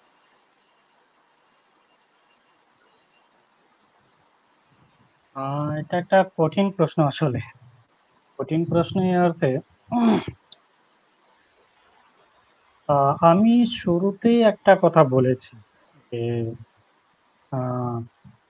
যেটা আমরা আলোচনা করছি যে বাজেট 1 বছরের একটা হিসাব নিকাশের ব্যাপার। আমি বাজেটটাকে একটু অন্যভাবেও দেখি, যে এটা শুধুমাত্র হিসাব নিকাশের ব্যাপার না, এইটা একই সাথে আমার রাষ্ট্রের পলিসির একটা অংশ কিন্তু বাজেটে ফুটে ওঠে, যে আমি আগামী বছরে কোথায় যেতে চাই, বা অন্তত পরের বছরগুলোতে আমি কোন দিকে যেতে চাই। ঠিক আছে, এইটা কিন্তু বাজেট থেকে পাওয়া যায়। শুধু যে এটা যোগ বিয়োগের হিসাব, বিষয়টা সেরকম না। আমরা যদি বাজেট বক্তৃতাটা যদি একটু করি, আমরা কিন্তু দেখবো যে সেখানে কিন্তু এরকম অনেক কথাবার্তা বলা আছে যে কেন আমরা যেতে চাচ্ছি, আমরা এই বিষয়টা কোত্থেকে নিয়েছি, আমরা দেশের বাইরের প্রচুর উদাহরণ দিচ্ছি। Then আমরা অনেক কিছুকে আসলে জাস্টিফাইড করার একটা চেষ্টা করি। ঠিক আছে, তো এইটা আমরা সবাই জানি যে শিক্ষাটা কেন গুরুত্বপূর্ণ, শিক্ষার প্রতি বেশি বরাদ্দ দেওয়াটা কেন গুরুত্বপূর্ণ। আপনি যেটা 2% বলেছেন জিডিপি কিংবা জাতীয় বাজেটে 20%, এগুলো তো নিশ্চয়ই একটা হিসাব নিকাশ করে এসছে, এবং এটা সরকারের যারা নীতি নির্ধারক মহল তারাও জানেন, বা এটা যারা এইগুলো নিয়ে কাজ করে তারা সবাই জানেন, মোটামুটি এটা বহুল প্রচলিত একটা জিনিস। তো শিক্ষা যেহেতু এতটাই গুরুত্বপূর্ণ, সুতরাং একটা চেষ্টা সবার মধ্যেই থাকে যারা বাজেট দেন যে শিক্ষার প্রতি আমরা খুব বেশি গুরুত্ব দিচ্ছি এই কথাটা বলা। কারণ শিক্ষার প্রতি গুরুত্ব দেওয়া হচ্ছে, এটা শুনলে আমরাও আসলে খুশি হই যে সরকার খুব বেশি গুরুত্ব দিচ্ছে, এটা একটা ক্রেডিটের বিষয়। কেন ক্রেডিটের বিষয় বা বিনিয়োগটা কেন বিষয়, যেমন খুব একটা সিম্পল, যে অমর্ত্য সেনকে একবার জিজ্ঞেস করা হয়েছিল যে অনেক কিছুতেই কিন্তু আমেরিকা পিছিয়ে আছে, ঠিক আছে, কিন্তু তারপরেও কেন আমেরিকা পৃথিবীকে শাসন করে। তিনি একটা উত্তর দিয়েছিলেন এই অর্থে যে আমি জাপানের ইউনিভার্সিটির তুলনায় আপনি আমেরিকার ইউনিভার্সিটি গুলার বাজেটটা আপনি খেয়াল করেন, তারা শিক্ষা এবং গবেষণা খাতে কি পরিমাণ খরচ করে, এবং কোনো বা দেশ যদি শিক্ষা এবং গবেষণায় প্রচুর খরচ করে, তারা আসলে যে কোনো ভাবেই হোক পুরো পৃথিবীটা আসলে শাসন করে। পৃথিবীটাকে শাসন করা কোনো কাজের কথা না। আমি এখান থেকে যে মানে যে বিষয়টা, যে সেন্সটা নিতে চাচ্ছি, সেটা হচ্ছে যে শিক্ষা এবং গবেষণায় গুরুত্ব দিলে যে অন্যদের চাইতে এগিয়ে থাকা যায়, সেই জায়গাটার প্রতি আমি গুরুত্ব দিতে যাচ্ছি। পৃথিবী এখন যে স্পিডে চলছে, আমরা ওই স্পিডে আছি কিনা, এরকম যদি একটা হিসাব করি তাহলে দেখা যাবে আমরা আসলে ওই স্পিডে নাই। এই করোনার সময়ে অনলাইন এডুকেশন নিয়ে আমরা অনেক কথা বলছি। বিশ্ববিদ্যালয়ে যেখানে শুরু হয়েছে সেখানে 30%, 40%, 50, 60% স্টুডেন্ট আসছে ক্ষেত্রভেদে। 100% স্টুডেন্ট, আমি অন্তত আমার উদাহরণ দিয়ে আমি বলতে পারবো যে আমি 60%, 50%-এর উপর আমি স্টুডেন্ট পাই। যেখানে আমরা দাবি করছি সারা বাংলাদেশে আমাদের টেলিকম অপারেটররা তাদের সার্ভিস দিচ্ছেন, এই করোনাতে কিন্তু আমরা দেখতে পাচ্ছি যে আমাদের সব জায়গায় কিন্তু 4G নেটওয়ার্ক নেই, যে তারা একটা আসলে কাজ করতে পারবে। আমাদের শিক্ষার্থীদের আমরা কোনো অনলাইন মেটেরিয়াল পর্যাপ্ত দিতে পারছি না। আমাদের ইউনিভার্সিটিগুলোতে আমরা যেভাবে পড়ালেখা করে আমাদের কোনো লার্নিং ম্যানেজমেন্ট সিস্টেম নাই। এই উদাহরণগুলো তুলে আনছি, এগুলো কিন্তু শিক্ষা বাজেটের একটা অংশ। আমি ছোট ছোট উদাহরণ দিচ্ছি। তো যেখানে আজকে এটা 2020 সাল, সারা পৃথিবী অনলাইন কিংবা ব্লেন্ডেড লার্নিং নিয়ে প্রচুর কাজ করেছে, প্রচুর এগিয়ে যাচ্ছে, আমরা এটা আসলে শুরুই করতে পারিনি। আমি এভাবেই বলবো, শুরুই করতে পারিনি। আমাদের তথ্য প্রযুক্তি নীতিমালা যেটা 2015 সালে পাশ হয়েছে, আপনি যদি সেখানে দেখেন, খেয়াল করবেন সেখানে অনেক ভালো ভালো কথা, অনেক সুন্দর কথা লেখা আছে, এবং এই প্রত্যেকটা বিষয় যদি বাস্তবায়িত হতো, আমাদের আজকে অনলাইন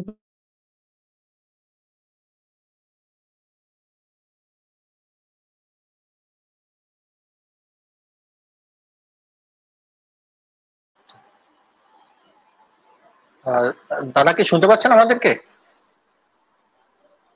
সম্ভবত গৌতম দার ওখানে কারেন্ট চলে গেছে। আচ্ছা আচ্ছা, হ্যাঁ, সম্ভবত গৌতমদার কারেন্ট চলে গেছে, আমি একই অবস্থায় পড়েছিলাম। ওকে, মেবি আমি একটুখানি কন্টিনিউ সমস্যা করি নেই। দাদা যে হ্যাঁ জায়গাটা।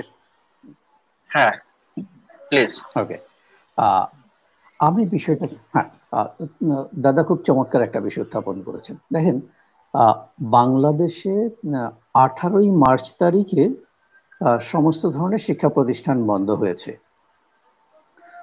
এবং 27শে এপ্রিল থেকে, সরি,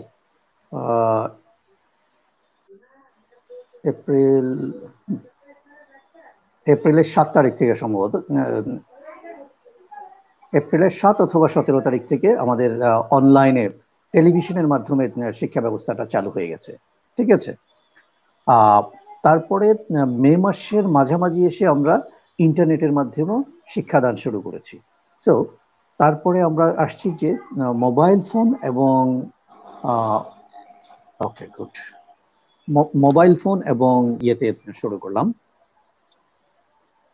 আমি ছাড়া আর কেউ মনে হয় নাই। ওকে, অন্যরা জয়েন করবে। যারা দর্শক আছেন তাদের সাথে চালিয়ে যাই। আজকে ইলেকট্রিসিটি বিভিন্ন জায়গায় বিভিন্ন আচ্ছা ওকে। দেন আমরা শুরু করেছি টেলিফোন এবং রেডিওতে। সো আমরা যদি দেখি যে আসলে আমরা এই চারটা মাধ্যম দিয়ে কিভাবে রিচ করতে পেরেছি। আমাদের টেলিভিশন মাত্র 56% হাউস হোল্ডের টেলিভিশন আছে, রেডিও আছে 1%-এরও কম হাউস হোল্ডে, আমাদের কম্পিউটারে অ্যাক্সেস আছে অ্যারাউন্ড 5% হাউস হোল্ডে, এবং ইন্টারনেটে অ্যাক্সেস আছে বলা হচ্ছে যে যদিও 37%, কিন্তু স্কুল হিসেবে এবং হাউস হোল্ড লেভেলে ইন্টারনেট অ্যাক্সেস আছে লেস দেন 17%। মোবাইল ফোন আছে বলা হচ্ছে প্রায় 95% হাউস হোল্ডে। তার মানে অনেকেই মনে করতেন, আবার এই মোবাইল ফোনের কিছু কিছুতে রেডিও আপনি অ্যাক্সেস পাবেন, কোথাও কোথাও ইন্টারনেটও অ্যাক্সেস পাবেন। তো সব মিলিয়ে আমরা কোনোভাবেই 70-80%-এর উপরে হাউস হোল্ড রিচ করতে পারবো না। তো আমার এখানে বাজেটের একটা বড় বিষয় হচ্ছে যে আগামী 2 থেকে 3 বছর মেয়াদী আমরা যদি একটা এডুকেশন রিকভারি প্ল্যানের কথা চিন্তা করি, সেই এডুকেশন রিকভারি প্ল্যানে কোন বিষয়গুলি থাকতে হবে। একটা হচ্ছে যে নতুন যে ট্রান্সফরমেশন হলো, এই যে টেলিভিশন, রেডিও, মোবাইল ফোন এবং ইন্টারনেটের ব্যবহারটা শুরু হলো শিক্ষায়, এটাকে চালিয়ে নিতে হবে এবং এটাকে মেইন স্ট্রিমিং করতে হবে। তাহলে এটাকে যদি আমার মেইন স্ট্রিমিং করতে হয়, তাহলে আমাকে কয়েকটা জিনিসের গুরুত্ব দিতে হবে। একটা হচ্ছে অ্যাক্সেসিবিলিটি এনশিওর করতে হবে, আমার টিচার্স প্রিপেয়ারনেসে ইনভেস্ট করতে হবে, এবং কানেক্টিভিটি এনশিওর করতে হবে। তো টিচার্স প্রিপেয়ারনেসের বাজেটটা তাহলে গিয়ে কোথায় দাঁড়াবে, এটা একটা বিরাট বিষয়। এবং সেই টিচার্স প্রিপেয়ারনেসের সাথে সাথে তার ডিসেন্ট পের বিষয়টা, আমি বারবার বলছি যে ডিসেন্ট পে খুব ইম্পর্টেন্ট, কিন্তু তার মানে এই না যে আমার অন্যগুলোকে বাদ দিয়ে ডিসেন্ট পেতে যেতে হবে। তার মানে এইখানে আমাদের একটা বিরাট বিনিয়োগের জায়গা আছে। আমরা বলছি যে স্বাস্থ্য খাতে একটা রিকভারি প্ল্যান দরকার এই কোভিড উপলক্ষে, আমাদের ইকোনমিক রিকভারির একটা বড় উদ্যোগ নেওয়া হয়েছে, আমাদের সোশ্যাল সেফটি নেট প্রোগ্রামগুলোর একটা সমন্বিত উদ্যোগ দরকার। এবং এই সবগুলি মিলিয়ে আমরা যদি চিন্তা করি, এডুকেশন সেক্টর তো অন্যান্য সেক্টরের বাইরে না, আমাদের বাংলাদেশেরই অংশ। তো সব মিলিয়ে আমাকে চিন্তা করতে হবে যে আমি কোথায় যেতে চাই। এবং সেটা যেতে গেলে আমরা যদি দেখি যে সিম্পলি যদি ইন্টারনেটটাকেই আমি আজকের আলোচনার একটা বড় ইয়ে ধরি, আমাদের কানেক্ট একটা পোর্টাল হয়েছে, এডুহাব একটা পোর্টাল হয়েছে, এবং স্কিলস একটা পোর্টাল হয়েছে। এই 3টা পোর্টালকে কাজে লাগিয়ে তো আমি অনেক দূর আগাতে পারি। এবং এটা দিয়ে আমাদের সিস্টেম স্ট্রেংথেনিং হতে পারে, আমাদের কারিকুলামটা রিভিজিট করা দরকার, সেই জায়গায় একটা বড় বিনিয়োগ দরকার, আমাদের টিচারদের ক্যাপাসিটির কথা বিল্ডিং এর কথা বলেছি, এবং অ্যাডমিনিস্ট্রেটিভ ক্যাপাসিটি বিল্ডিং এর বিষয় আছে, এবং কমার্শিয়ালাইজেশন অফ এডুকেশনকে কিভাবে আমাকে কন্ট্রোল করতে হবে সেই বিষয়টা খুব গুরুত্ব সহকারে দেখতে হবে। কারণ মানুষ বুঝতে পারছে যে teaching learning process ICT based blended learning প্রসেসের দিকে আগাচ্ছে। যদি সরকার এই জায়গায় পর্যাপ্ত বিনিয়োগ না করে, মেইন স্ট্রিম স্কুলগুলো এই জায়গায় পর্যাপ্ত বিনিয়োগ না করে, বাংলাদেশে বাণিজ্যিকভাবে ব্যাঙের ছাতার মতো স্কুল গজাবে, যেমনটা ইতিপূর্বে বিভিন্ন সেক্টরে হয়েছে। তো সেই জায়গাটাই যদি জি আমি ভাই, হ্যাঁ আপনি শেষ করেন, আমি তারপরে আমি একটা সম্পূরক প্রশ্ন করব আপনাকে এটার সাথেই। জি, তো সেই জায়গাটায় আমি যদি এখন সরকার যদি এটাকে খুব গুরুত্ব সহকারে না নেয়, আগামী 2-3 বছরের একটা বড় ধরনের প্ল্যান না নেয়, তাহলে really right two education, particularly most marginalised প্রান্তিক জনগোষ্ঠীর শিক্ষা বড় ধরনের একটা ধাক্কা খাবে। এবং ইকোনমিক হার্ডশিপের জন্য আপনার অনেক ছেলে মেয়ে তো ঝুঁকিতে আছে, কারণ তাদেরকে বাসার কাজ করতে হবে, অনেকে শ্রমজীবী শিশুতে রূপান্তরিত হবে, অনেক মেয়েদের লেখাপড়া বন্ধ হবে, এবং লেখাপড়া বন্ধ হওয়ার সাথে সাথে যেটা হবে বাল্য বিবাহের মধ্যে ঝুঁকিতে পড়বে। আলটিমেটলি এটা শুধু আমার এডুকেশন না, ওভারঅল আমার লাইফ এন্ড লাইফস্টাইলের উপর একটা এফেক্ট আসবে, এবং সেখানে প্রান্তিক জনগণের উপর যে এফেক্টটা আসবে সেটা রিয়েলি খুব কঠিন। এবং সেই জায়গাতেই হচ্ছে বাজেটের সবচেয়ে গুরুত্বপূর্ণ ভূমিকা, যে আমরা কিভাবে এই রিভার্সাল ট্রেন্ডটাকে ঠেকিয়ে রেখে আমাদের প্রোগ্রেসটাকে ধরে রাখতে পারি এবং আরো উপরের দিকে নিতে পারি। Thank you. জি, থ্যাংক আপনার ইউ প্রশ্ন। এনামুল ভাই। আপনাকে যে প্রশ্নটা আমি এই বিশেষ করে কোভিড এর পরে বিভিন্ন ক্ষেত্রে আলোচনায় এসেছে, আপনারা গণসাক্ষরতা অভিযান থেকে নিজেরাও অনেকগুলো সার্ভে করেছেন, সেখানে শিক্ষকদের সাথে অন্যান্য স্টেক হোল্ডারদের সাথে কথা বলেছেন, সেখানে অনেক ধরনের ফাইন্ডিংস এসেছে এবং বিভিন্ন আলোচনায় যেটা দেখা যাচ্ছে যে কোভিড এর কারণে যে সংকটগুলো তৈরি হয়েছে সেখানে অর্থনৈতিক সংকট একটা। তো এইসব কারণে শিক্ষার্থীদের কেউ কেউ আশঙ্কা করছেন যে 1/3 শিক্ষার্থী হয়তো স্কুল থেকে ঝরে পড়তে পারে। শিক্ষকদের হচ্ছে তারা অনেকেই বেকার হয়ে গেছেন অলরেডি বিভিন্ন ধরনের প্রাইভেট স্কুলগুলো। তো এই ধরনের অনেকগুলো সংকট আছে। সেই ক্ষেত্রে আপনারা এবং শিক্ষা বিশেষজ্ঞ শিক্ষা কর্মী যারা আছে তাদের অনেকগুলো দাবি দেওয়া ছিল, অনেকগুলো প্রত্যাশা ছিল বাজেটের ক্ষেত্রে। তো এবারের যে বাজেট সেখানে তার কতটা আসলে সেই প্রত্যাশা আসলে কতটা পূরণ করতে পেরেছে, এবং এই এবারের বাজেটেও কি আমরা যে আমাদের যে প্রবণতা প্রতি বছরের যে প্রবণতা সেই একটারই কি আসলে রিপিটিশনই দেখছি কিনা, নাকি এবছর এই ক্ষেত্রে কোনো ধরনের চেঞ্জ হয়েছে?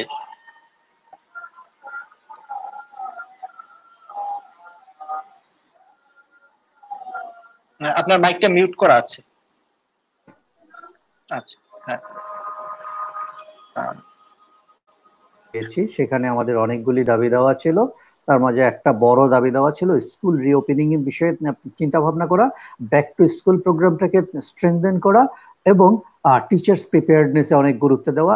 সবকিছু মিলিয়ে আইসিটি একটা বড় বিষয়। আমি বারবার আইসিটির কথা বলছি কারণ this is our future education. এবং একই সঙ্গে আমরা ইনভেস্টমেন্টের জায়গাগুলো বলেছি। আমরা বলেছি যে ইকোনমিক রিকভারি, হেলথ রিকভারির মতো এডুকেশন রিকভারি প্রোগ্রামটা should be one of the priority agenda. এবং আমরা একটা আশ্বাস পেয়েছিলাম যে এবার 15% এডুকেশনে দেওয়া হচ্ছে, শিক্ষায় 15% বাজেট বরাদ্দ দেওয়া হচ্ছে। এটা শুনে আমরা খুব আশান্বিত হয়েছি, এবং বাজেট যখন ঘোষণা হলো তখন দেখলাম 15.01%। এটা দেখে আরো ভালো লাগলো। কিন্তু তারপরে যখন বাজেট ডকুমেন্টটা ঘাটতে গিয়ে আমি আমার ব্যক্তিগত একটা এক্সেল শিট মেনটেন করি গত 10-15 বছর যাবত, সেখানে ফেলে দেখলাম যে এটা 11.69%। গত বছর ছিল 11.68%। তার মানে 0.01% বাজেট বৃদ্ধি পেয়েছে। আমার কোভিড প্রতিঘাত মেকআপ করার জন্য 0.01% কি যথেষ্ট? এই প্রশ্নটা আমি আপনাদের কাছেই ছেড়ে দিতে চাই। তো সেই জায়গাটাই হচ্ছে আমাদের একটা বড় চিন্তার বিষয়, যে রিয়েলি গত 20 বছরে বাংলাদেশের শিক্ষা যেভাবে আগিয়েছে সেটাকে যদি ধরে রাখতে হয় তাহলে আমাদের অনেকগুলো স্ট্র্যাটেজিক ইনভেস্টমেন্ট দরকার। যেমন আপনি যে কথা বলছিলেন যে অনেক শিক্ষা প্রতিষ্ঠান বন্ধ হয়ে গেছে, আমরা বহু বছর ধরে বলে আসছি যে মৌলিক শিক্ষার মূল দায়িত্ব রাষ্ট্রের, সেখানে অন্যান্য অ্যাক্টর থাকতে পারে সহযোগী হিসেবে, কিন্তু মূল দায়িত্ব রাষ্ট্রের, রাষ্ট্র সেই দায়িত্ব কোনোভাবে এড়াতে পারে না। আজকে দেখেন সামান্য কোভিড এর কারণে 2 মাস বন্ধ থাকার পরেই কিন্তু আমরা শুনতে শুরু করেছি যে কিন্ডারগার্টেন স্কুল বিক্রি হচ্ছে। তার মানে এটা আমার যে বেসিক নিডস ফুলফিল করার তার চেয়ে অনেক বেশি এটা কারো জীবন জীবিকা অথবা বাণিজ্যিক ভাবে সেটা চলেছে। আমার কথায় যদি কেউ আহত হন আগে ক্ষমা চেয়ে নিচ্ছি। আমার যারা এটা করেছেন তারা ডেফিনেটলি রাষ্ট্র যে দায়িত্বটা পালন করেনি সেই দায়িত্বটাকে কমপ্লিমেন্ট করার জন্য এসেছেন। সেই জায়গায় এরকম কথা হয়তো শুনতে ভালো নাও লাগতে পারে। আমার ক্ষোভটা, আমার দুঃখটা হচ্ছে যে আমি যেই রাষ্ট্রে বসবাস করি সেই রাষ্ট্রের সংবিধানের 17 নম্বর সেকশনে বলেছে রাষ্ট্র সকল নাগরিকের জন্য একটা নির্দিষ্ট স্তর পর্যন্ত শিক্ষা নিশ্চিত করবেন। এবং সেই স্তরটা কোথায়? 1990 সালের বাধ্যতামূলক প্রাথমিক শিক্ষা আইন থেকে বলা হয়েছিল যেটা 5ম শ্রেণী পর্যন্ত সকল নাগরিকের শিক্ষা সরকার দায়িত্ব নেবেন। যেই দিন ইনচন ডিক্লারেশন হলো এবং 2015 সালের জাতিসংঘে যখন আমাদের এসডিজি অ্যাডপ্ট হলো তখন সেই কমিটমেন্টটা চলে গেছে দ্বাদশ শ্রেণী পর্যন্ত বিনা খরচে রাষ্ট্রীয় ব্যয়ের শিক্ষা হচ্ছে মৌলিক শিক্ষা। আমি যদি বলি মৌলিক শিক্ষার মূল ডেফিনেশন ইউএন চার্টার অনুযায়ী বা ইউএন ঘোষণা অনুযায়ী দ্বাদশ শ্রেণী পর্যন্ত রাষ্ট্রীয় ব্যয়ের নিখরচায় শিক্ষা হচ্ছে মৌলিক শিক্ষা, তাহলে আমার দেশের মৌলিক শিক্ষার ঝুঁকিটা কোথায় সেটা আমাকে বুঝতে হবে। এবং এই ঝুঁকি প্রশমনে আমার লং টার্ম প্ল্যান কি, মিডিয়াম টার্ম প্ল্যান কি, সেটাকে যদি আমি দেখি তাহলে আমার 8th 5-year প্ল্যানে এটার একটা রিফ্লেকশন থাকতে হবে, এবং মিডিয়াম টার্ম বাজেট ফ্রেমওয়ার্কে এটার একটা রিফ্লেকশন থাকতে হবে, এবং ন্যাশনাল এডুকেশন বাজেট প্রতি বছরের বাজেটে সেটার একটা রিফ্লেকশন থাকতে হবে। কিন্তু আনফরচুনেটলি আমাদের দেশের শিক্ষা মন্ত্রণালয় বরাবরই একটা ঝামেলায় পড়ে যে আমরা যা বাজেট পেয়েছি আগের বছর সেটা ইউটিলাইজ করতে পারিনি, যেই কারণে আমরা বেশি টাকা চাইতে চিন্তা করছি। ভাই আমার দেশে এটা তো বেঞ্চমার্ক, আমি যা চাচ্ছি তার 80% আমি খরচ করি। আমি যদি 10,000 টাকা চাই তাহলেও 80% খরচ করি, আমি যদি 50,000 টাকা চাই তাহলেও 80% খরচ করি, আমি যদি 5 লাখ টাকা চাই তাহলেও আমি 80% খরচ করি। It become some kind of indicative যে আমার বাজেটে যা থাকবে আমি তার মোরলেস 80 to 90% খরচ করবো, সেখানে খানিকটা আনইউটিলাইজ থাকবে। সেই আনইউটিলাইজ জায়গাটাকে কিভাবে ইমপ্রুভ করা যায় সেটা নিয়ে ভাবতে হবে। আরো কতগুলি পকেটস আছে, ধরেন স্টাইপেন্ডে কিছু পকেটস আছে। স্টাইপেন্ডের এই অটোমেশনের আগ পর্যন্ত সেখানে কিছু ব্ল্যাক হোলস ছিল। একইভাবে আমাদের যে ফ্রি টেক্সট বুক ডিস্ট্রিবিউশন হয় সেখানে কিছু ব্ল্যাক হোলস আছে।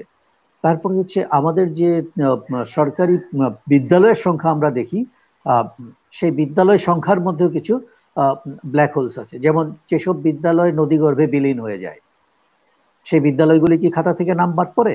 বাদ পড়ে না, কিন্তু আমার বাজেট যখন বরাদ্দ হয় তখন ওগুলিকে বিবেচনা করেই করা হয়।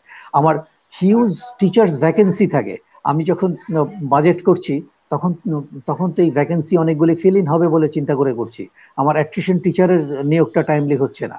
তো এগুলি অনেকগুলি ইস্যু আছে যেগুলিকে আমি আমার প্ল্যানিং ফেজে কতটা এফিসিয়েন্টলি রিফ্লেক্ট করতে পারবো সেটার উপর ডিপেন্ড করবে আমার বাজেটটা কতটা এফিসিয়েন্ট হবে। এবং সবচেয়ে কঠিন বিষয় যেটা, এবারে শিক্ষা বাজেট দেখাতে গিয়ে এর সাথে প্রযুক্তির বিষয় নিয়ে আসছি। তো বিভিন্ন জন বিভিন্নভাবে বলে, আমি শুধু শিক্ষাতে থাকতে চাই।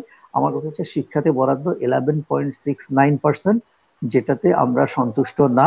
আমরা চাই যে আমাদের নিড বেসড বাজেটিং দরকার। আমাদের মন্ত্রণালয় এবং তার অধীনস্থ দপ্তরগুলোর সক্ষমতা বাড়ানো দরকার। সেখানে বাজেট ইউটিলাইজেশন ক্যাপাসিটি বাড়ানোর জন্য যা যা বিনিয়োগ দরকার সেই জায়গায় স্ট্র্যাটেজিক বিনিয়োগটা দরকার। এবং প্রতিটি শিশু যেন শিখতে পারে এবং প্রতিটি শিশুর জন্য লার্নিংটাকে আমরা ট্র্যাক করতে পারি, এই ধরনের একটা সিস্টেম আমাদের ডেভেলপ করতে হবে। পৃথিবীর অনেক দেশই এটা করেছে। ভিয়েতনাম আমাদের চেয়ে খুব ভালো ছিল না, ভিয়েতনামের এডুকেশন এখন কোথায় চলে গেছে দেখেন। থাইল্যান্ড আমাদের চেয়ে আজ থেকে 20 বছর আগেও খুব বেশি ভালো ছিল না, তারা কোথায় চলে গেছে। মালয়েশিয়ার ব্লুপ্রিন্ট দেখেন। আমরা শিক্ষকদের সাথে কথা বলছিলাম, মালয়েশিয়া একটা দেশ যেই দেশের শিক্ষক সংগঠনের সাথে আলোচনা না করে সরকার একটা সার্কুলারও ইস্যু করে না। তার মানে শিক্ষক সংগঠনগুলি এত এফেক্টিভলি গভর্নমেন্ট পলিসিতে সাথে যুক্ত, সেটার মাধ্যমে ভালো করছে। আবার পক্ষান্তরে কোরিয়া, শিক্ষকদের কোনো অধিকার নাই, সেটা দিয়েও they are top of the list. So এখানে কোনো দি ডেফিনেশন বা দি পলিসি বলে কিছু নাই। প্রত্যেকটা দেশে তার দেশের সংস্কৃতি, তার দেশের কনটেক্সট এগুলি বিবেচনা করে, তার দেশের সিস্টেমকে বিবেচনা করে ভাবতে হবে যে আমার জন্য পাঠটা কোথায়। এসডিজি 4-এও একটা বিষয় গুরুত্ব দেওয়া আছে যে steering should be at the national level. আমার রাষ্ট্রের কাছে স্টিয়ারিং, রাষ্ট্র চিন্তা করবে সে কিভাবে বিনিয়োগ করবে আর কাদেরকে ইনভাইট করবে, কিন্তু কোনোভাবেই আমাদের এই বাজেটের লুপহোলস থেকে আমাদের দেশে যেন কমার্শিয়ালাইজেশন অফ এডুকেশন বেড়ে না যায়, সেই বিষয়টার দিকে গুরুত্ব দিতে হবে। এবং আমাদের যে শিক্ষা আইন, 2010 সালে তো আমরা শিক্ষা নীতি করলাম, তার পরপরই একটা শিক্ষা আইনের খসড়া হয়েছে, কিন্তু সে আইনটার চেহারা আমরা আজও দেখিনি।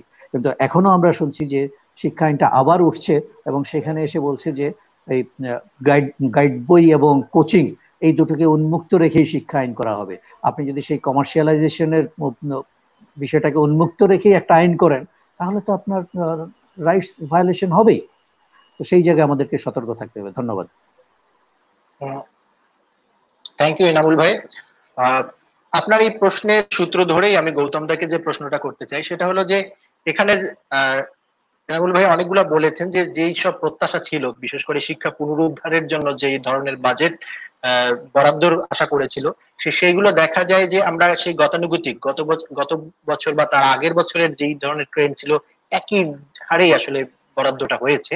এবং এই যে এই ধরনের পুনরুদ্ধার না হওয়া এবং এই বিষয়গুলো অ্যাড্রেস না করার ফলে যে সংকটগুলো আশঙ্কা করা হচ্ছে সেটা আরো বাড়বে কিনা, কি মনে হয় আপনার? এবং এইটা আসলেই আমাদের পরবর্তীতে যে সংশোধিত বাজেট হবে সেখানে মেকআপ করার কোনো সুযোগ আছে না কিনা, কি মনে হয়?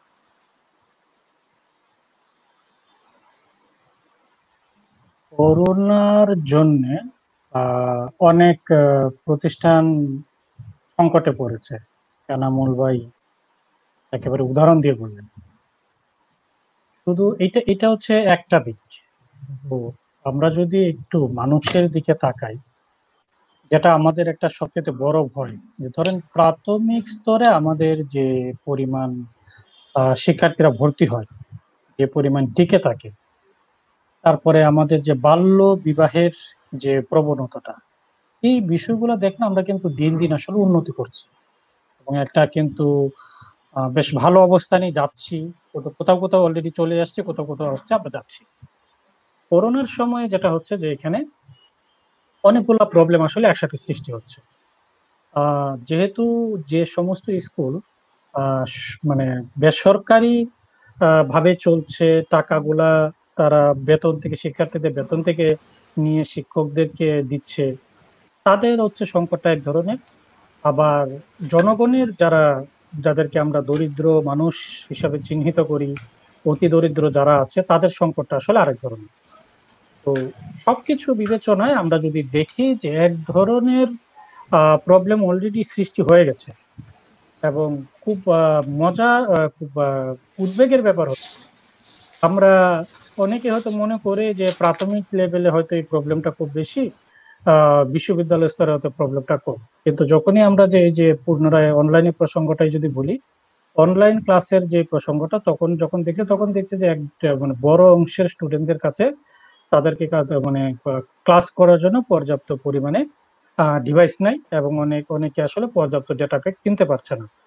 তো এইটা যদি আমরা তাহলে একেবারে গ্রামে যেখানে বাস করে দরিদ্র মানুষ, হাওর অঞ্চলের মানুষ, পার্বত্য এলাকার মানুষ, উপকূলে যারা বাস করে, তাদের অনেকেরই অর্থনৈতিক অবস্থা যদি আমরা চিন্তা করি, তাহলে দেখা যাবে যে সার্বিকভাবে অবস্থা কিন্তু ভালো নয়।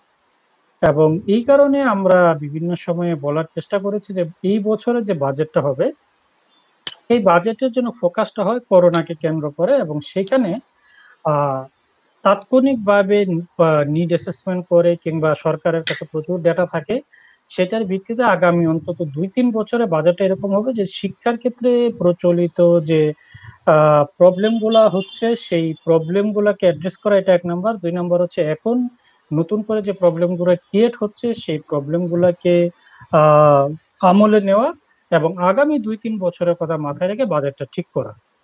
তো সেই জায়গাটাতে আমি যেটা দেখতে পাচ্ছি যে আমাদের করোনাকালীন বাজেটটা আসলে বর্তমান বাজেটের সাথে সঙ্গতিপূর্ণ নয়, বরং এর আগের বছরগুলোতে আমরা যেভাবে দেখেছি বা যে পার্সপেক্টিভে আমরা দেখেছি বাজেটগুলো আসলে সেই পার্সপেক্টিভে আছে বা সেভাবেই আছে, অর্থাৎ এখানে আসলে আমরা নতুন কিছু দেখছি না।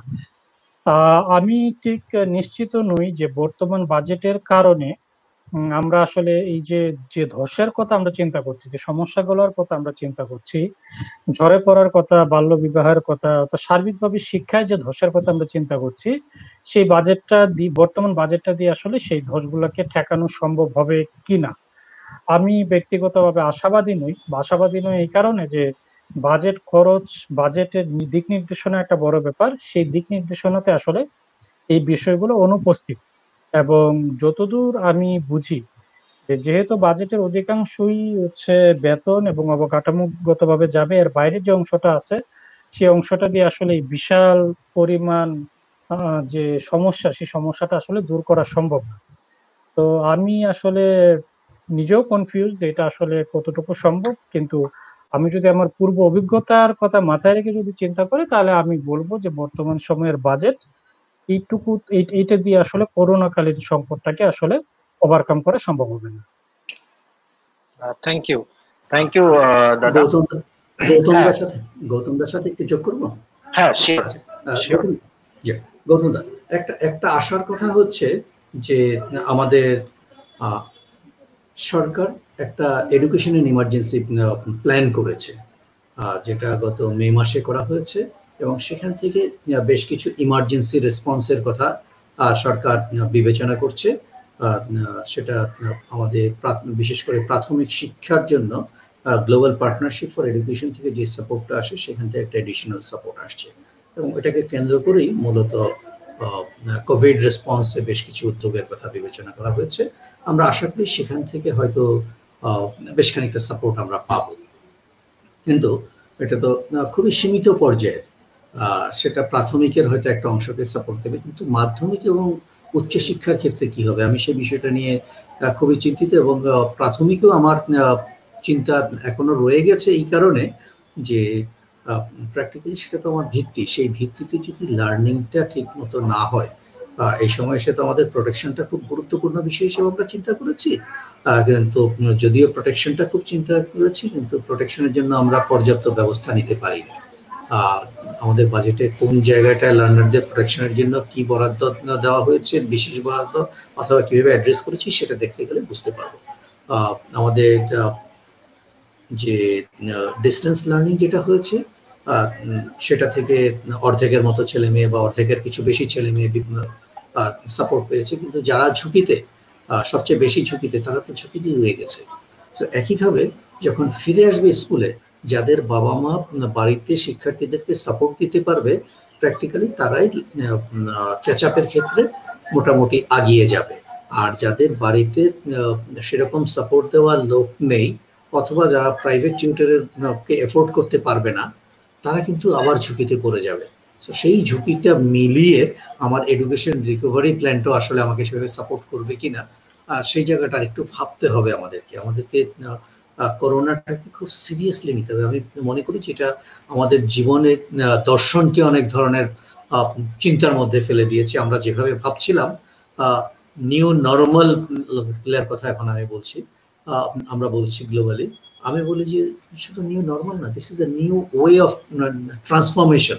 সো সেই নিউ ওয়ে অফ ট্রান্সফরমেশনটা কি, সেই জায়গাটায় আমাদের যদি একটা কালেকটিভ ওনারশিপ না থাকে, আমাদের সেই জায়গাটা যদি আমাদের মাননীয় মন্ত্রী মহোদয় যেভাবে বুঝেন, সচিব মহোদয় যদি একই জিনিস না বুঝেন, অথবা সচিব মহোদয় যা বুঝেন আমাদের ডিজি মহোদয় যদি সেটা না বুঝেন, অথবা সেটা যদি একদম শিক্ষক পর্যায়ে না পৌঁছায়, অথবা আমার অভিভাবক পর্যায়ে না পৌঁছায়, তাহলে তো এই ভিশনটা আসলে আমরা অর্জন করতে পারবো না।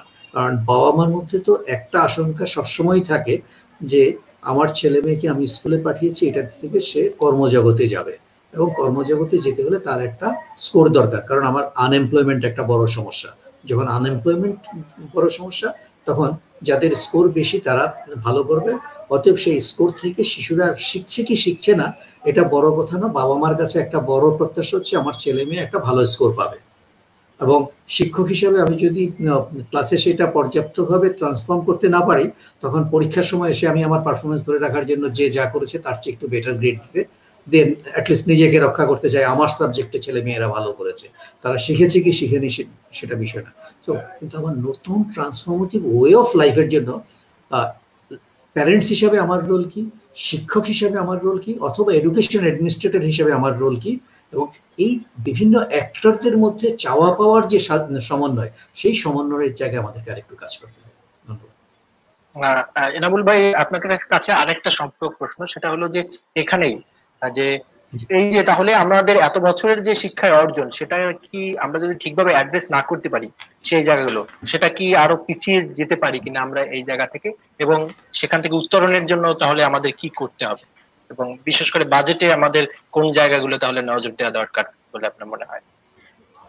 আচ্ছা, ওকে, শিক্ষায় আমাদের অর্জনটাকে আমরা দুইভাবে দেখতে পারি, একটা পজিটিভলি আর একটা নেগেটিভলি।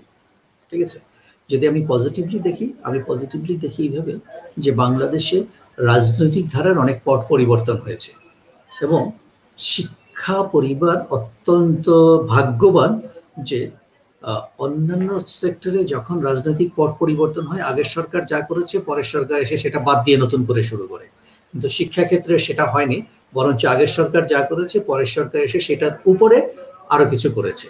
তো সেই দিক থেকে আমরা খুব ভাগ্যবান, এবং এটা আমাদেরকে হেল্প করেছে সামনের দিকে এগিয়ে যাওয়ার জন্য। আমরা এনরোলমেন্টের দিক থেকে অনেক দূর এগিয়েছি, কিন্তু আমরা কোয়ালিটির দিক থেকে কিন্তু সেভাবে আগাইনি। এখন এটা নিয়ে বিভিন্ন জন বিভিন্নভাবে ব্যাখ্যা করতে পারবে। যদি আমরা আমাদের হিউম্যান ডেভেলপমেন্ট ইন্ডেক্সের দিকে তাকাই, তাহলে আমরা দেখব শিক্ষাক্ষেত্রে প্র্যাকটিক্যালি আমরা বটম 20 কান্ট্রির একটা। তার মানে আমি নিম্ন আয়ের দেশ থেকে মধ্যম আয়ের দেশে চলে যাচ্ছি, আমার ইকোনমিক গ্রোথ হচ্ছে উইদাউট ইমপ্রুভিং মাই হিউম্যান ক্যাপাবিলিটি। আমি আমার হিউম্যান ক্যাপাবিলিটি ইমপ্রুভ না করে কিন্তু আমি মধ্যম আয়ের দেশে চলে যাচ্ছি। তার মানে মিডল ইস্টে যেমন পার ক্যাপিটা ইনকাম বাড়ার কারণে তারা তাদের মাথাপিছু আয় অনেক বেড়ে গেছে, কিন্তু সেখানে অনেক ধরনের বৈষম্য আছে, তাদেরকে উন্নত দেশ বলতে পারে না। আমাদের বাংলাদেশেও এই ধরনের একটা চ্যালেঞ্জ রয়ে গেছে। আপনি দেখেন এই যে মিডল ইস্টে আমাদের যেসব কর্মীরা কাজ করছে, এখন এই কোভিড চ্যালেঞ্জের কারণে এবং তার পাশাপাশি আরো কিছু গভর্নেন্স ইস্যুর কারণে অনেক বাংলাদেশিকে দেশে ফেরত আসতে হবে। দেশে ফেরত আসলে এখানে আমাদের আনএমপ্লয়মেন্ট সিচুয়েশনটা আরো কঠিন হবে। আর যেভাবে বন্যা হচ্ছে, এখানে যদি খাদ্য নিরাপত্তার কোনো ঝুঁকিতে পড়ি, তাহলে সব মিলিয়ে আমাদের সেই প্রতিঘাতটা কিন্তু কোনো না কোনোভাবে শিক্ষার উপর এসে পড়বে। সেটাকে আমরা কিভাবে সামাল দিব, এটা আমার কাছে একটা বড় প্রশ্ন। এবং এইগুলিকে যদি আগাতে হয়, আমার কাছে মনে হয় যে সরকারের কয়েকটা বিষয় খুব গুরুত্ব সহকারে দেখা দরকার। যে কিছু নন নেগোশিয়েবল প্রিন্সিপাল ঠিক করা, যে কোনো অবস্থাতে আমরা রাষ্ট্র হিসেবে কোন কোন বিষয়গুলিকে নিশ্চিত করব। যেমন প্রতিটি শিশু বিদ্যালয়ে যাবে, সেটা যদি আমি বলি, তাদের অ্যাটেন্ডেন্সটাকে শুধু খাতায় নাম থাকলে হবে না, তার ডেইলি অ্যাটেন্ডেন্সের উপর গুরুত্ব দিতে হবে। প্রতিটি শিশু যেন শিখে। আমাদের একটা প্রোগ্রাম ছিল শিখবে প্রতিটি শিশু, আমরা 200 বা 300 স্কুলে আমরা করেছি। তারপরে বলছি যে এটা আমরা পারছি না। কেন পারছি না? সেই সোল সার্চিংটায় যেতে হবে। কারণ আমি যদি লার্নিং এনহ্যান্স না করতে পারি এবং আমাদের ন্যাশনাল স্টুডেন্ট অ্যাসেসমেন্ট বা লাসির ফলাফলের ভিত্তিতে যদি আমি সিস্টেম রিফর্ম করতে না পারি, তাহলে তো আমরা খুব ঝুঁকিতে পড়ে যাব। একটা আশার কথা হচ্ছে যে বাংলাদেশ সরকার একটা এডুকেশন সেক্টর প্ল্যান ডেভেলপ করছে। আমরা আশা করছি আগামী 2-3 মাসের মধ্যে এটা হয়তো শেয়ার করার উপযোগী হয়ে যাবে। আগস্টের শেষ বা সেপ্টেম্বরের শেষ নাগাদ এটা নিয়ে বড় ধরনের আলোচনায় যাওয়ার সুযোগ হবে। সেখানে কিছু দিক নির্দেশনা বা কিছু মিনিমাম এগ্রিড প্রিন্সিপালের বিষয়ে ভাবা হয়েছে। সেগুলি যদি আমরা ঠিকমতো ইমপ্লিমেন্ট করতে পারি, তাহলে সেখান থেকে কিন্তু আমরা বাজেটের একটা দিক নির্দেশনা পাবো যে আমাদের কোন জায়গায় বিনিয়োগ করতে হবে। এবং সেখানে এসডিজিজ এর গোলগুলোর সাথে এবং টার্গেটগুলোর সাথে লক্ষ্য রেখে আমাদের ন্যাশনাল কিছু মেজারমেন্ট টুলস আমরা ডেভেলপ করার চেষ্টা করেছি। কিছু ইন্ডিকেটর সেট করা হয়েছে যে কোন জায়গায় আমাদের পারফরমেন্স কিভাবে বাড়ছে, এবং সেই পারফরমেন্সের ভিত্তিতে আমাদের প্ল্যানটা করতে হবে। যদি আমরা সেই প্ল্যান করি, আমি শুরুতে যে কথাটা বলেছিলাম, আমার কাছে বাজেট কিছুই না, আমি যে আমার উন্নয়ন পরিকল্পনা করি তার একটা আর্থিক রূপ হচ্ছে বাজেট। তো আমার উন্নয়ন পরিকল্পনাটা যদি ভালো হয় এবং সেটার আর্থিক রূপটা যদি আমার ওই পরিকল্পনা অনুযায়ী হয়, তাহলেই আমরা এগিয়ে যাব।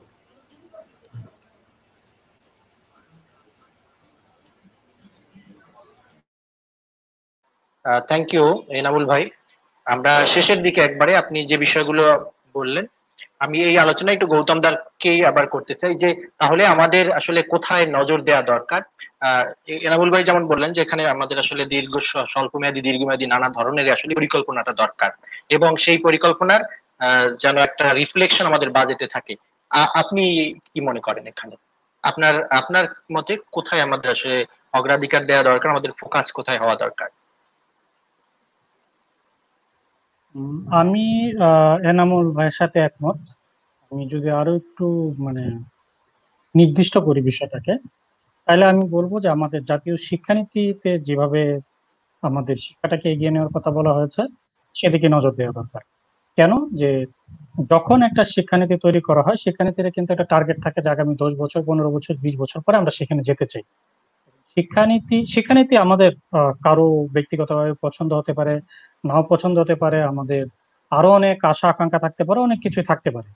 কিন্তু যখন একটা দেশ তার নিজের শিক্ষা ক্ষেত্রটাকে এগিয়ে নেওয়ার জন্য একটা নীতি গ্রহণ করে, তখন সেইখানে ওই রাষ্ট্রের পলিসি, ওই রাষ্ট্রের ভিশন মিশন থেকে শুরু করে বহির্বিশ্বের সাথে তুলনা করা আগামী 10-15 বছর কোথায় যেতে পারে, সমস্ত কিছু বিবেচনা করে কিন্তু নীতিটা গ্রহণ করা। তো আমাদের একটা শিক্ষানীতি এখন আছে, যেটা 2010 সালে এটা হয়েছে। সেই শিক্ষানীতি অনুযায়ী এটা আমরা অলরেডি 10 বছর পার করে ফেলেছি। হয়তো সামনে হয়তো আর একটা নতুন শিক্ষানীতি হয়তো আসতেও পারে। তো শিক্ষানীতি আসলে আমাদেরকে এমন একটা জায়গায় নিয়ে যায় যে যেখান থেকে আমরা বুঝতে পারি যে আগামী 10 বছর 15 বছরে আমরা কোথায় যেতে চাই। সেই শিক্ষানীতি অনুযায়ীও যদি আমাদের বাজেটটা বরাদ্দ করা হয়, আমি মনে করব যে এটা আসলে আমাদের জন্য একটা বড় অগ্রগতি। সুতরাং শিক্ষানীতিতে রাষ্ট্রীয় বিভিন্ন চাহিদাকে কেন্দ্র করে মানুষের আকাঙ্ক্ষা এবং পৃথিবীর অন্যান্য দেশের সাথে প্রতিযোগিতা সব মিলে আসলে তারা যে সুপারিশগুলো দেন বা যে কৌশলগুলো তারা ঠিক করেন, সেগুলোকে কেন্দ্র করে যদি আমাদের বাজেটটা তৈরি করা হয়, আমি মনে করব যে সেটাই হবে আমাদের, যে এনামুল ভাই যেটা বলছেন নিড বেসড, সেটাই হচ্ছে আসলে আমাদের নিড বেসড বাজেট। এবং সেটুকু করতে পারলে আমাদের বর্তমানের যে বাজেটের যে বিষয়টা নিয়ে আমরা হতাশা প্রকাশ করছি, আলোচনা করছি, সেই জায়গা থেকে আমরা আসলে অনেক দূর যেতে পারবো। ধন্যবাদ আপনাদের দুইজনকেই। আমি একটু আমাদের এখানে অনেকেই জয়েন করেছিলেন ফেসবুক থেকে, তাদের প্রতি কৃতজ্ঞতা স্বীকার করে আসছি। এখানে আমাদের সাথে জয়েন করেছিলেন রুম্পা দাস, আমাদেরকে প্রশ্ন করেছেন। এখানে মন্তব্য করেছিলেন বিজয় লক্ষ্মী চৌধুরী, মমিন খান, তাসনুবা শারমিন, রাকিব রোকন, তাহসিন আহমেদ, আনোয়ার হোসাইন, মিজান রহমান, রিদওয়ানুল মশরুর এবং লতা, ওনারা মন্তব্য করেছেন, প্রশ্ন করেছেন। তো যারা যেভাবে অংশগ্রহণ করেছেন এবং আমাদেরকে শুনেছেন, সবাইকে ধন্যবাদ জানাই আমাদের সাথে অংশগ্রহণ করার জন্য। আপনাদের দুইজনকেও অনেক অনেক কৃতজ্ঞতা, আপনাদের এই যে ব্যস্ত সময় থেকে আমাদেরকে সময় দিয়েছেন এবং যে বিষয়টা নিয়ে, এই প্রাসঙ্গিক বিষয়গুলো নিয়ে, এর নানান দিক নিয়ে আমাদের সাথে আলোচনা করেছেন, আমাদের সবাইকে এই বিষয়গুলো সম্পর্কে কিছুটা হলেও আলোকিত করেছেন। আপনাদেরকে এর জন্য কৃতজ্ঞতা জানাচ্ছি।